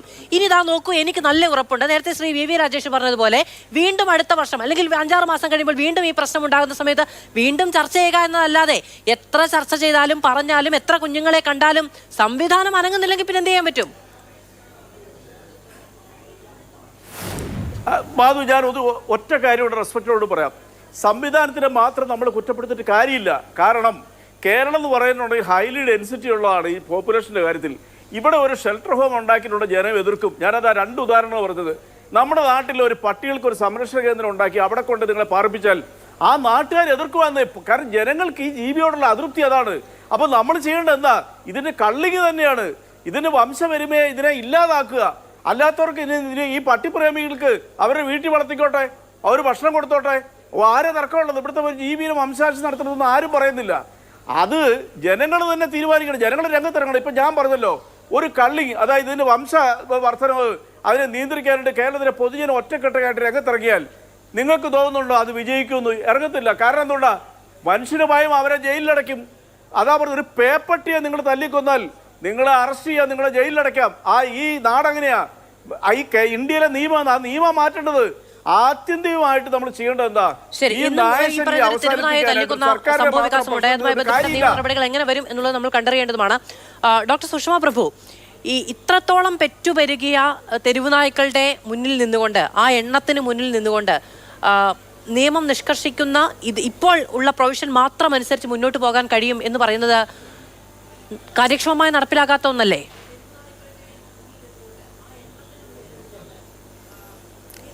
ശ്രമകരമായ ഒരു സംഗതിയാണത്. പക്ഷേ ഒരു പരിധിവരെ തീർച്ചയായിട്ടും പ്രാവർത്തികമാക്കാൻ പറ്റുന്ന സംഗതിയാണ്. ഞാൻ ആദ്യം പറഞ്ഞതുപോലെ ഗവൺമെൻറ്റിൻ്റെ സംവിധാനം കൊണ്ട് മാത്രം പറ്റില്ല. ഒരു പ്രൈവറ്റ് പബ്ലിക് എൻ്റർപ്രൈസ് പോലെ ഞങ്ങൾ കുറേ പേര് റെഡിയായിട്ടുണ്ട് ഇതിന് മുന്നിൽ പ്രവർത്തിക്കാൻ വേണ്ടി, സഹായിക്കാൻ വേണ്ടി നമ്മൾ കുറേ പേരുണ്ട്. അതായത് ഓരോ ഏരിയാസിലും പറഞ്ഞല്ലോ ഫീഡേഴ്സ് ഉണ്ട്. ഒരു ഫീഡറിൻ്റെ കുറേ നായ്ക്കളെ ഭക്ഷണം കൊടുക്കുന്ന ഫീഡേഴ്സ് ഉണ്ട്. പലപ്പോഴും ഫീഡേഴ്സ് എന്നെ വിളിച്ച് ചോദിക്കാറുണ്ട്, ഡോക്ടറെ എൻ്റെ അടുത്ത് ഫീഡ് ചെയ്യാൻ വരുന്ന ഡോഗ്സിന് ഒരു 4-5 എണ്ണം പെൺപട്ടികളുണ്ട്, അവരെ പ്രസവിച്ചുകൊണ്ടിരിക്കുന്നു, ഞങ്ങൾ കൊണ്ടു കൊടുത്താൽ അത് വന്ധ്യകരണം ചെയ്ത് തരുമോ? പൈസയാണ് പ്രശ്നം. അവർക്ക് പ്രൈവറ്റ് ചെയ്യിക്കാൻ വേണ്ടി പൈസയില്ല. അപ്പോൾ ഞങ്ങൾ ഈ സെൻറ്ററിൽ കൊണ്ടു കൊടുത്താൽ ചെയ്തു തരുവാണ്. പക്ഷെ സെൻറ്ററിൽ എന്താണെന്ന് വെച്ചാൽ അവർ ഓരോ ഏരിയയിൽ അവർ വന്ന് പിടിക്കുക ചെയ്യുന്നത്, അല്ലാണ്ട് കൊണ്ടു കൊടുക്കുന്ന പട്ടികളെ ചെയ്തു കൊടുക്കുന്നില്ല. അപ്പോൾ എങ്ങനെ ഒരു സംവിധാനം അങ്ങനെ വെച്ചാൽ ഒന്നാമത് ഈ ആദ്യം പറഞ്ഞ പോലെ എത്രത്തോളം ഉത്തരവാദിത്തത്തോടെയാണ് ഈ പറയുന്ന ഫീഡേഴ്സൊക്കെ ഇത് ചെയ്യുന്നത് എന്നുള്ളത്, ഇതിന് ഒരു കൃത്യമായ സംവിധാനമോ അല്ലെങ്കിൽ അതിനൊരു ചട്ടക്കൂടോ ഉണ്ടോ? അതായത് എവിടെയെങ്കിലും തെരുവുനായ്ക്കൾ ഉള്ളിടത്ത് കൊണ്ടുപോയി ഭക്ഷണം കൊടുക്കുന്നതിനപ്പുറത്ത് അവിടേക്ക് തെരുവുനായ്ക്കൾ കൂട്ടം കൂടുന്നു എന്നതിനപ്പുറത്ത് ആ മാലിന്യം അവിടെ അവശേഷിക്കുന്നുണ്ടോ? അത് പട്ടികൾ തിന്നിട്ട് പോയതിന്റെ ബാക്കി അവിടെ കിടക്കുന്നുണ്ടോ? അല്ലെങ്കിൽ അത് എടുത്ത് വൃത്തിയാക്കുന്നുണ്ടോ? തുടങ്ങിയ കാര്യങ്ങളൊക്കെ ശ്രദ്ധിക്കുന്നുണ്ടോ? ഫീഡേഴ്സിന് അത് മിക്ക ഫീഡേഴ്സും ശ്രദ്ധിക്കുന്നുണ്ട്, ചിലർ ശ്രദ്ധിക്കുന്നില്ല. അത് വളരെ സർക്കാർ സംവിധാനത്തിലൂടെയാണ് ഇത് നടപ്പിലാകുന്നതെങ്കിൽ അതിനൊരു ഫോളോ അപ്പ് ഇല്ല എങ്കിൽ അത് ചോദിക്കാം. ഇത് ആളുകൾ എവിടെയെങ്കിലും തെരുവ് നായ്ക്കൾ കൂട്ടം കൂടെ ജീവിക്കുന്നിടത്ത് കൊണ്ടുപോയി ഭക്ഷണവും അതും പ്രത്യേകിച്ചും ഇറച്ചി മാലിന്യങ്ങളും അടക്കം കൊണ്ടുചെന്നിടുക, പിന്നീട് അതിനൊരു ഫോളോ അപ്പ് ഇല്ലാതെ പോകുക എന്ന് പറഞ്ഞാൽ എന്ത് ചെയ്യും? നിങ്ങൾക്ക് പോലും ഉറപ്പില്ല ഇത് കൃത്യമായി ചട്ടപ്പടി പ്രകാരമാണ് നടപ്പിലാകുന്നത് എന്ന്, അല്ലെങ്കിൽ അതിന്റെ ഉത്തരവാദിത്വത്തോടെയാണ് നടപ്പിലാകുന്നതെന്ന്. അല്ല, മാലിന്യം തള്ളിയിട്ടുണ്ടെങ്കിൽ മാലിന്യം തള്ളിയതിന് നടപടി എടുക്കണം, തീർച്ചയായിട്ടും. അതിന് നിയമം ഉണ്ടല്ലോ. ഇപ്പം പട്ടിക്ക് കൊടുത്ത ഭക്ഷണത്തിൻ്റെ ബാക്കിയായാലും എന്ത് മാലിന്യമായാലും അതിനുള്ള നടപടി ഉണ്ടല്ലോ. പക്ഷെ അത് ചിലപ്പോൾ ഇവരെ എഗൻസ്റ്റായിട്ട് യൂസ് ചെയ്യുന്നുമുണ്ട്. അതായത് ചില ഫീഡേഴ്സ് കൃത്യമായി ആ സ്ഥലം തൂത്തുവാരി വൃത്തിയാക്കിയിട്ടാണ് പോകുന്നത്. അവരെ പോലും ചിലപ്പോൾ പിടിച്ചിട്ട് മാലിന്യം നിക്ഷേപിച്ചെന്ന് പറഞ്ഞ് കള്ളക്കേസ് കൊടുക്കുന്ന കേസുകളും ഉണ്ട്. അപ്പം ശരിക്കൊരു ഒരു കോഓപ്പറേഷനാണ് ആവശ്യം. അപ്പൊ ആരാണ് നന്നായി ചെയ്യുന്നത്? അതായത് ഒരു സെന്റർ ഉണ്ടാവുകയാണെങ്കിൽ, അല്ലെ, ഒരു സെന്റർ ഉണ്ടാവുകയാണെങ്കിൽ അവിടേക്ക് ഈ പറയുന്ന ഫീഡേഴ്സിന് ഭക്ഷണം അടക്കം കൊണ്ടുകൊടുത്ത് സർക്കാരിനെ ഈ എക്സ്പെൻഡിച്ചറിന്റെ കാര്യത്തിൽ സഹായിക്കാൻ കഴിയും. അത് ഇല്ലാത്തത് കൊണ്ടാണ് നിങ്ങൾ പറയുന്നത് ഇങ്ങനെ തെരുവിൽ കൊണ്ടുപോയി ഭക്ഷണം ഇട്ട് കളയുന്നത്. അല്ല, സെന്റർ അല്ല സെന്റർ അല്ല ഞാൻ പറയുന്നത്. സെന്റർ വെച്ചാൽ ഇപ്പം ഡോഗ്സ് ശരിക്കും പറഞ്ഞാൽ അവർ വേറെ വേറെ ഏരിയാസ് ഉണ്ട്. അപ്പം പല സ്ഥലങ്ങളിൽ നിന്നും ഒരു സെന്ററിലേക്ക് കൊണ്ടുപിടിച്ചാൽ സംഘർഷം ഉണ്ടാവും. മനസ്സിലായില്ലേ? ഇപ്പോൾ ഷെൽട്ടർ പോലെയല്ല. ഇപ്പോൾ എല്ലാ ഏരിയയിൽ നിന്നും പല പല ഡോഗ്സിനെയും പിടിച്ചു കൊണ്ടുപോയി ഒരു സ്ഥലത്ത് മാത്രം ഫീഡ് ചെയ്താൽ തീർച്ചയായിട്ടും അവിടെ സംഘർഷം ഉണ്ടാവും. പക്ഷെ അവർ നിൽക്കുന്ന ഒരു സ്ഥലത്തിന് ടെറിട്ടറി ഉണ്ട്, നായ്ക്കൂട്ടങ്ങൾക്ക് ടെറിട്ടറി ഉണ്ട്. ടെറിട്ടറി ഉണ്ട്. അപ്പം അതാണ് ഞാൻ പറഞ്ഞത്, ടെറിട്ടറി ഉണ്ട്. അപ്പം വേറൊരു ടെറിട്ടറിയിൽ കൊണ്ടുപോയി കഴിഞ്ഞാൽ അവിടെ തീർച്ചയായിട്ടും സംഘർഷം ഉണ്ടാകും. അതിന് പരിഹാരമല്ല. പക്ഷേ എന്തിനാണ് ഫീൽ ചെയ്യുന്നത്? കുട്ടികൾ നടന്നു പോകുന്ന വഴിക്കാകരുത്, പൊതുസ്ഥലത്താകരുത്, ഏറ്റവും അധികം ജനങ്ങൾ പോകുന്ന സമയത്താകരുത്. അങ്ങനെയൊക്കെ ശ്രദ്ധിക്കുന്ന എത്രയോ ഫീഡേഴ്സിനെ എനിക്ക് നേരിട്ട് അറിയാം. ഇങ്ങനെയൊക്കെ രാത്രി ലേറ്റായിട്ട് പോകുന്നതും അടിച്ചു വാരുന്ന വീഡിയോ ഒക്കെ എൻ്റെ അടുത്തുണ്ട്. അവർ തന്നെ ഫുൾ സ്ഥലം തൂത്ത് വാരി വൃത്തിയാക്കിയിട്ട് പോകുന്ന ഫീഡേഴ്സ് ഉണ്ട്. കുറേ ആൾക്കാർ അങ്ങനെയുണ്ട്. കുറച്ച് പേര് ഈ വലിച്ചെറിയുന്ന ആൾക്കാരാണ് ഇവർക്ക് മോശം പേരുണ്ടാക്കുന്നത്. അപ്പം അങ്ങനെയുള്ള ആൾക്കാരെ കണ്ടെടുത്തിട്ട് ശരിക്കും പി ദിവ്യ മാഡം പഞ്ചായത്ത് പ്രസിഡന്റ് ആയിരുന്ന സമയത്ത് ഞങ്ങളിങ്ങനെ മീറ്റിങ്ങൊക്കെ കൂടിയിരുന്നു. അപ്പോൾ അത് ഒരുവിധം ആ സമയത്താണ് ഈ ഡോഗ്സിനെ പിടിച്ച് വാക്സിനേറ്റ് ചെയ്തതും ഫീഡേഴ്സിൻ്റെ സഹായത്തോടു കൂടി ചെയ്യാൻ പറ്റിയതും ആ സമയത്തായിരുന്നു. പക്ഷെ അതെല്ലാം പിന്നെ അങ്ങനെ അങ്ങ് മാഞ്ഞു പോയി. ശരി, രശ്മി, ഇപ്പോ തദ്ദേശ സ്ഥാപനങ്ങളടക്കം ഇതുമായി ബന്ധപ്പെട്ട നടപടിക്രമങ്ങൾ മുന്നോട്ട് കൊണ്ടുപോകാൻ കഴിയാതെ, ഫണ്ടിന്റെ പ്രശ്നം കാരണം അടക്കം കഴിയാതെ വലയുന്നുണ്ട്. ഈ പട്ടിപിടുത്തക്കാർക്ക് ആവശ്യമായ ശമ്പളം കൊടുക്കാൻ കഴിയാത്ത സാഹചര്യമുണ്ട്. അവർ ജോലി ഉപേക്ഷിച്ച് പോകുന്ന സാഹചര്യവുമുണ്ട്. എന്തുകൊണ്ടാണ് ഇത് പ്രാവർത്തികമായി നടപ്പിലാക്കാൻ കഴിയാത്തത് എന്നാണ് സ്വന്തം അനുഭവത്തിൽ നിന്ന് അങ്ങേക്ക് ബോധ്യമാകുന്നത്?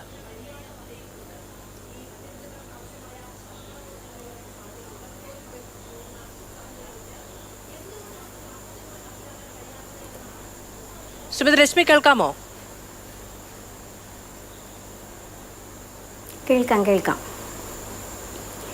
ഫണ്ടിൻ്റെ അപര്യാപ്തത ഒരു പരിധിവരെ ശരിയാണ്. ഫണ്ട് ഇല്ലായ്മ മൂലം നമുക്ക് ഡോഗ് ക്യാച്ചേഴ്സിനെ കിട്ടാറില്ല. അവർ നമുക്കറിയാം, കോവിഡ് സമയത്ത് പോലും ഈ അവസ്ഥ ഒരു സ്തംഭനാവസ്ഥയിൽ തന്നെയായിരുന്നു.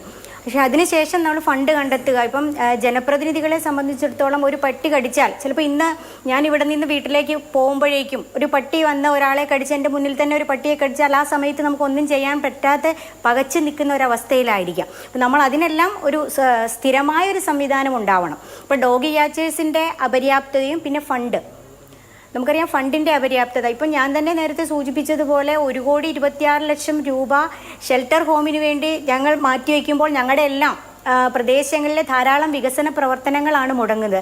പക്ഷേ ജനങ്ങളുടെ പ്രശ്നത്തിന് ഒരു പരിധിവരെ പരിഹാരം കാണാമെന്ന ഒരു ആഗ്രഹമാണ് ഞങ്ങൾക്ക് ഇതിലൂടെ സാക്ഷാത്കരിക്കാനായി സാധിക്കുന്നത്. ശരി, ശ്രീ ശശിധരൻ, ഇപ്പോൾ ഏറ്റവും സങ്കടകരമായ കാര്യമാണ് വീടിനുള്ളിലേക്ക് വരെ കടന്നു വന്ന് പിഞ്ചു കുഞ്ഞുങ്ങളെ അടക്കം തെരുവുനായ ആക്രമിക്കുന്നതുമായി ബന്ധപ്പെട്ട പ്രശ്നങ്ങൾ. നമ്മൾ വിചാരിക്കുന്നത് നമുക്ക് അല്ലെങ്കിൽ സമൂഹത്തിൽ ആർക്കെങ്കിലും ഇതുമായി ബന്ധപ്പെട്ട ഒരു പ്രശ്നം ഉണ്ടാകുമ്പോൾ അതൊരു മാറ്റത്തിന് വഴിവെക്കും, അല്ലേ? ഇത് കണ്ടിട്ടെങ്കിലും എന്തെങ്കിലും ചെയ്യാൻ കഴിയുമെങ്കിൽ അധികൃതർ അത് ചെയ്യും എന്നുള്ളതാണ്.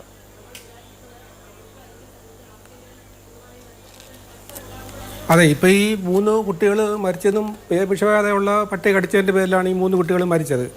ഈ കുട്ടികൾ മരിക്കുമ്പോൾ മാത്രം ഈ ചർച്ചകൾ ടി വിയിലും മാധ്യമങ്ങളിലും പേപ്പറുകളിലും വന്നിട്ടല്ല, അതല്ല കാര്യം. ഇപ്പോൾ ഇവിടെ ചർച്ച ചെയ്തതിൽ ഒരു കാര്യവും പ്രായോഗികമല്ലെന്നാണ് പറയുന്നത്. ഈ മനുഷ്യൻ്റെ ജീവനല്ലേ വിലയുള്ളത്. പട്ടിയുടെ ജീവനും ജന്തുക്കളും പട്ടിയുടെയും പന്നിയുടെയും ശല്യം ഒരേപോലെയാണ് ജനങ്ങൾക്ക് ഉള്ളത്. അപ്പോൾ അതിനുള്ള നിയമ ഭേദഗതി ചെയ്തുകൊണ്ട് പട്ടിയെ അതിൻ്റെ വംശത്തെ കുറേ ഉന്മൂലനം ചെയ്യാനുള്ള നടപടിയാണ് ഉണ്ടാകേണ്ടത്. അല്ലാതെ ഇപ്പോൾ വന്ധീകരണം ചെയ്താൽ പട്ടിക്ക് പേ ഉണ്ടാകത്തില്ലെന്ന് എവിടെയെങ്കിലും തെളിഞ്ഞിട്ടുണ്ടോ? വന്ധീകരണം ചെയ്ത് വെളിവിടുക. അപ്പോൾ ആ പട്ടിക്ക് വീണ്ടും പേ ഉണ്ടാവുമോ ഇല്ലയോ എന്ന് നമുക്കറിയാൻ പറ്റുമോ? പിന്നെ ഈ പലയിടത്തു നിന്നും പല ഏരിയയിൽ നിന്നും പിടിച്ചുകൊണ്ട് വരുന്ന പട്ടിയെ എവിടെയെങ്കിലും ഒരു ഷെൽട്ടറിൽ കൊണ്ടിട്ട് പട്ടികൾ സംഘർഷം ഉണ്ടാക്കുമെന്ന് പറഞ്ഞാൽ അത് ശരിയാ, അതും പ്രായോഗികമല്ല. അപ്പം നമുക്ക് ചർച്ച ഇങ്ങനെ ടി വിയിലും പദ്യങ്ങളിലും ചർച്ച മാത്രമേ നടക്കുന്നുള്ളൂ. ഇനി അടുത്ത കുട്ടികൾ മരിക്കുമ്പം അത് അടുത്ത ഞാൻ പറഞ്ഞല്ലോ, ഈ ഒരു വർഷം മുമ്പ് തെരുവുനായ പ്രശ്നം വളരെ രൂക്ഷമായ സമയത്ത് 4-5 ദിവസം നമ്മൾ നിരന്തരമായി ചർച്ച ചെയ്യണം. നമുക്ക് ഈ വിവരങ്ങൾ ചർച്ച ചെയ്ത ആളുകളിൽ ബോധവൽക്കരണം ഉണ്ടാക്കുക, സംവിധാനത്തോടെ ഇതിന് പരിഹാരം ഉണ്ടാക്കാൻ നിരന്തരം ആവശ്യപ്പെടുക എന്നേ ചെയ്യാൻ കഴിയുള്ളൂ. നമുക്ക് ഇതിന്റെ ഗവൺമെന്റ് ഓർഡർ ഇറക്കാൻ കഴിയില്ല, അത് യാഥാർത്ഥ്യമാണ്. പക്ഷെ ഇത് കാണുന്നവർക്കൊരു അനക്കമുണ്ടാകും എന്നുള്ളതല്ലേ നമ്മുടെ പ്രതീക്ഷ. അല്ലാതെ കരിങ്കല്ലിന് കാറ്റ് പിടിച്ചതുപോലെ സംവിധാനം ഇരിക്കാൻ ശ്രമിച്ചാൽ എന്ത് ചെയ്യാൻ പറ്റും? നമ്മുടെ രാജ്യത്ത് ഭരണഘടന വരെ തിരുത്തി എഴുതാൻ പറ്റുന്ന സംവിധാനങ്ങളില്ല നമുക്ക്. പിന്നെ വന്ന് ഈ പട്ടിയെ കൊല്ലാനുള്ള ഒരു സംവിധാനം ഇല്ലെന്ന് പറയുന്നതിൽ എന്ത് ലജ്ജയാണ്.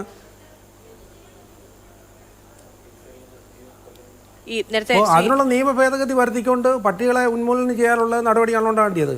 ശരി, ശ്രീ വി വി രാജേഷ് പറഞ്ഞ ഒരു കുടുംബത്ത് ഒരു ബുദ്ധിമുട്ടുണ്ടാകുമ്പോൾ, നമ്മുടെ കുഞ്ഞ് ഇരയാകുമ്പോഴാണ്, ആ വേദനയാണ് അദ്ദേഹം പങ്കുവെക്കുന്നത്. ഇരയാകുമ്പോഴാണ് നമുക്ക് നിയമം പറയാൻ കഴിയാത്തതും തല്ലിക്കൊല്ലണം എന്ന് പറയുന്നതും, അല്ലെങ്കിൽ അതിന് പരിഹാരം കാണണം, അല്ലെങ്കിൽ അതിന് എന്തിനാണ് നിങ്ങൾ ഈ ജോലി ചെയ്യുന്നത് എന്ന് അധികൃതരോട് ചോദിക്കാനും കഴിയുന്നത് എന്നുള്ളതാണ് ഏറ്റവും പ്രധാനപ്പെട്ട കാര്യം. തിരികെ ചർച്ചയിലേക്ക് ശ്രീ വി വി രാജേഷ്, നിയമത്തിലൂടെ മാത്രമേ പരിഹാരം കാണാൻ കഴിയുകയുള്ളൂ എന്നുള്ളതാണ്. ഇത്രയധികം തെരുവ് പട്ടികളെ പിടിച്ചുകൊണ്ടുപോയി വന്ധ്യംകരണം ചെയ്ത് ഈ പ്രശ്നത്തിന് പരിഹാരം ഉണ്ടാക്കാൻ കഴിയുന്ന സംവിധാനം നിലവിൽ നമുക്കില്ല, അത് യാഥാർത്ഥ്യമാണ്. അപ്പോൾ എന്താണ് ഇതിന്റെ പരിഹാരം? ഇപ്പോൾ സർക്കാരിന് വേണമെങ്കിൽ കോടതിയിൽ പോകാം, അല്ലെങ്കിൽ നിയമമാറ്റം ഉണ്ടാകാൻ വേണ്ടി MP-മാർക്ക് പരിശ്രമിക്കാം. ഇപ്പോൾ നിലവിലുള്ള പട്ടികളെ വന്ധ്യംകരണത്തിലൂടെ അവരുടെ ഈ ഒരു ആയുഷ്കാലം നോക്കി ഇല്ലാതെയാക്കണമെങ്കിൽ ഒരു 15 വർഷം. ഈ 15 വർഷത്തിനിടയിൽ ഇതിന് പരിഹാരം കാണാമെന്ന് കരുതിയിരിക്കാൻ കഴിയുന്ന സാഹചര്യം നിലവിൽ നമുക്കില്ല. ഒരു പ്രശ്നം നമ്മുടെ മുമ്പിലുള്ളപ്പോഴേക്കും അത് പരിഹരിക്കുവാനുള്ള എല്ലാ സാധ്യതകളും നമ്മൾ പരിശോധിക്കണം. ഇപ്പം നിയമം മാറ്റേണ്ട ആവശ്യമുണ്ടെങ്കിൽ അതിനുള്ള സാധ്യത നാളെ തുടങ്ങണം. അതോടൊപ്പം തന്നെ നിലവിലുള്ള സിസ്റ്റം വെച്ച് നമുക്ക് എന്ത് ചെയ്യാൻ സാധിക്കും? ഇപ്പോൾ ഇവിടെ റെജി ലൂക്കോസ് പറഞ്ഞല്ലോ, ഇതിനെ പിടിക്കാൻ വേണ്ടി ഡോഗ് ക്യാച്ചേഴ്സിനെ കിട്ടുന്നില്ലെന്ന്. അതിനോട് ഞാൻ വിയോജിക്കുകയാണ്. കാരണം ഒരുപക്ഷെ നമ്മുടെ നാട്ടിൽ കിട്ടിയില്ലെങ്കിൽ കൂടുതൽ ശമ്പളം കൊടുത്തു കഴിഞ്ഞാൽ പുറത്തുനിന്ന് വരും. എന്തെല്ലാം പണിക്ക് കേരളത്തിന് പുറത്തുനിന്ന് ആൾക്കാരുണ്ട്, പിന്നെയാണ് പണം കൊടുത്തു കഴിഞ്ഞാൽ ആൾ വരാത്തത്. ഇപ്പോൾ നക്കാപ്പിച്ച കൊടുത്ത് ഒരു ദിവസം രാവിലെ തൊട്ട് രാത്രി വരെ പട്ടിക പറയുക ഓടുന്നതിന് 650 രൂപ കൊടുത്തതിന് ആരും വരില്ല. ഒരു നായെ പിടിക്കുന്നതിന് ഒരു 500 രൂപ കൊടുക്കുന്നതിരിക്കട്ടെ, ആൾക്കാർ വരും.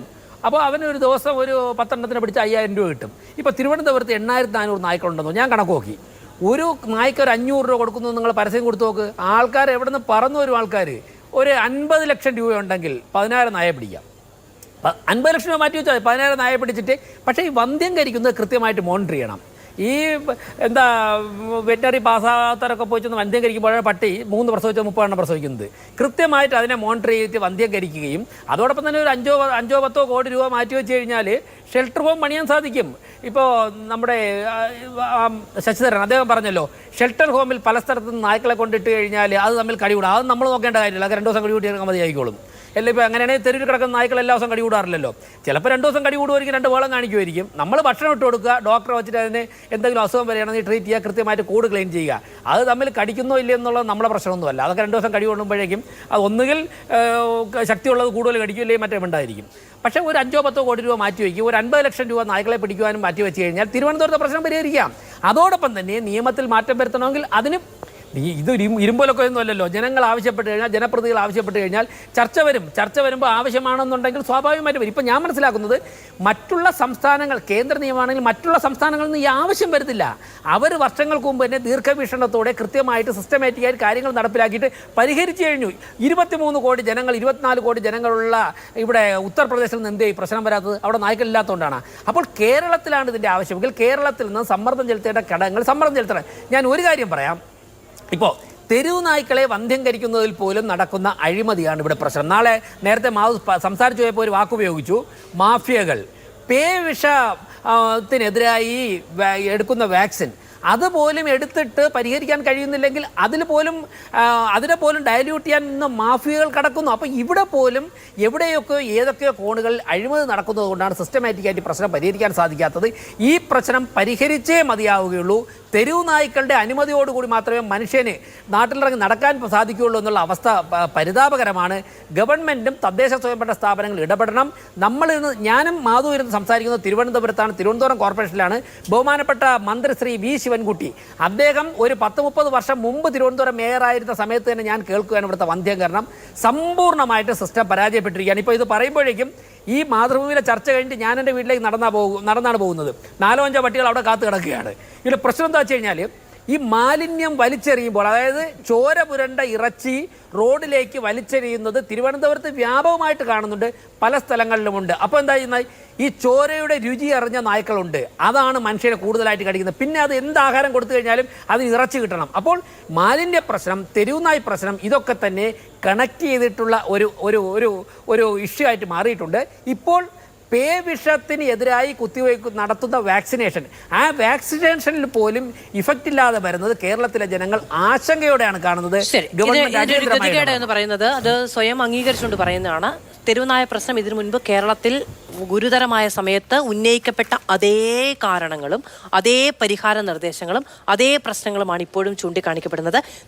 ഇതിനൊരു തുടർച്ച ഉണ്ടാകുന്നു എന്നതിനപ്പുറത്ത് നടപടി ഉണ്ടാകുന്നില്ല എന്നുള്ളതാണ് ഏറ്റവും വിഷമം ഉണ്ടാക്കുന്ന ഒരു സംഗതി എന്ന് പറയുന്നത്. ഇനിയെങ്കിലും അതിന് പരിഹാരം ഉണ്ടാകും തുടർ ദിവസങ്ങളിൽ എന്നാണ് വിചാരിക്കുന്നത്. അതിനനുസരിച്ചുള്ള വാർത്തകളും റിപ്പോർട്ടുകളും ചൂണ്ടിക്കാണിക്കലുകളും നിരന്തരമായി ഉണ്ടാവുകയും ചെയ്യും. വളരെയധികം നന്ദി പാനലിസ്റ്റുകൾക്കും പ്രേക്ഷകർക്കും.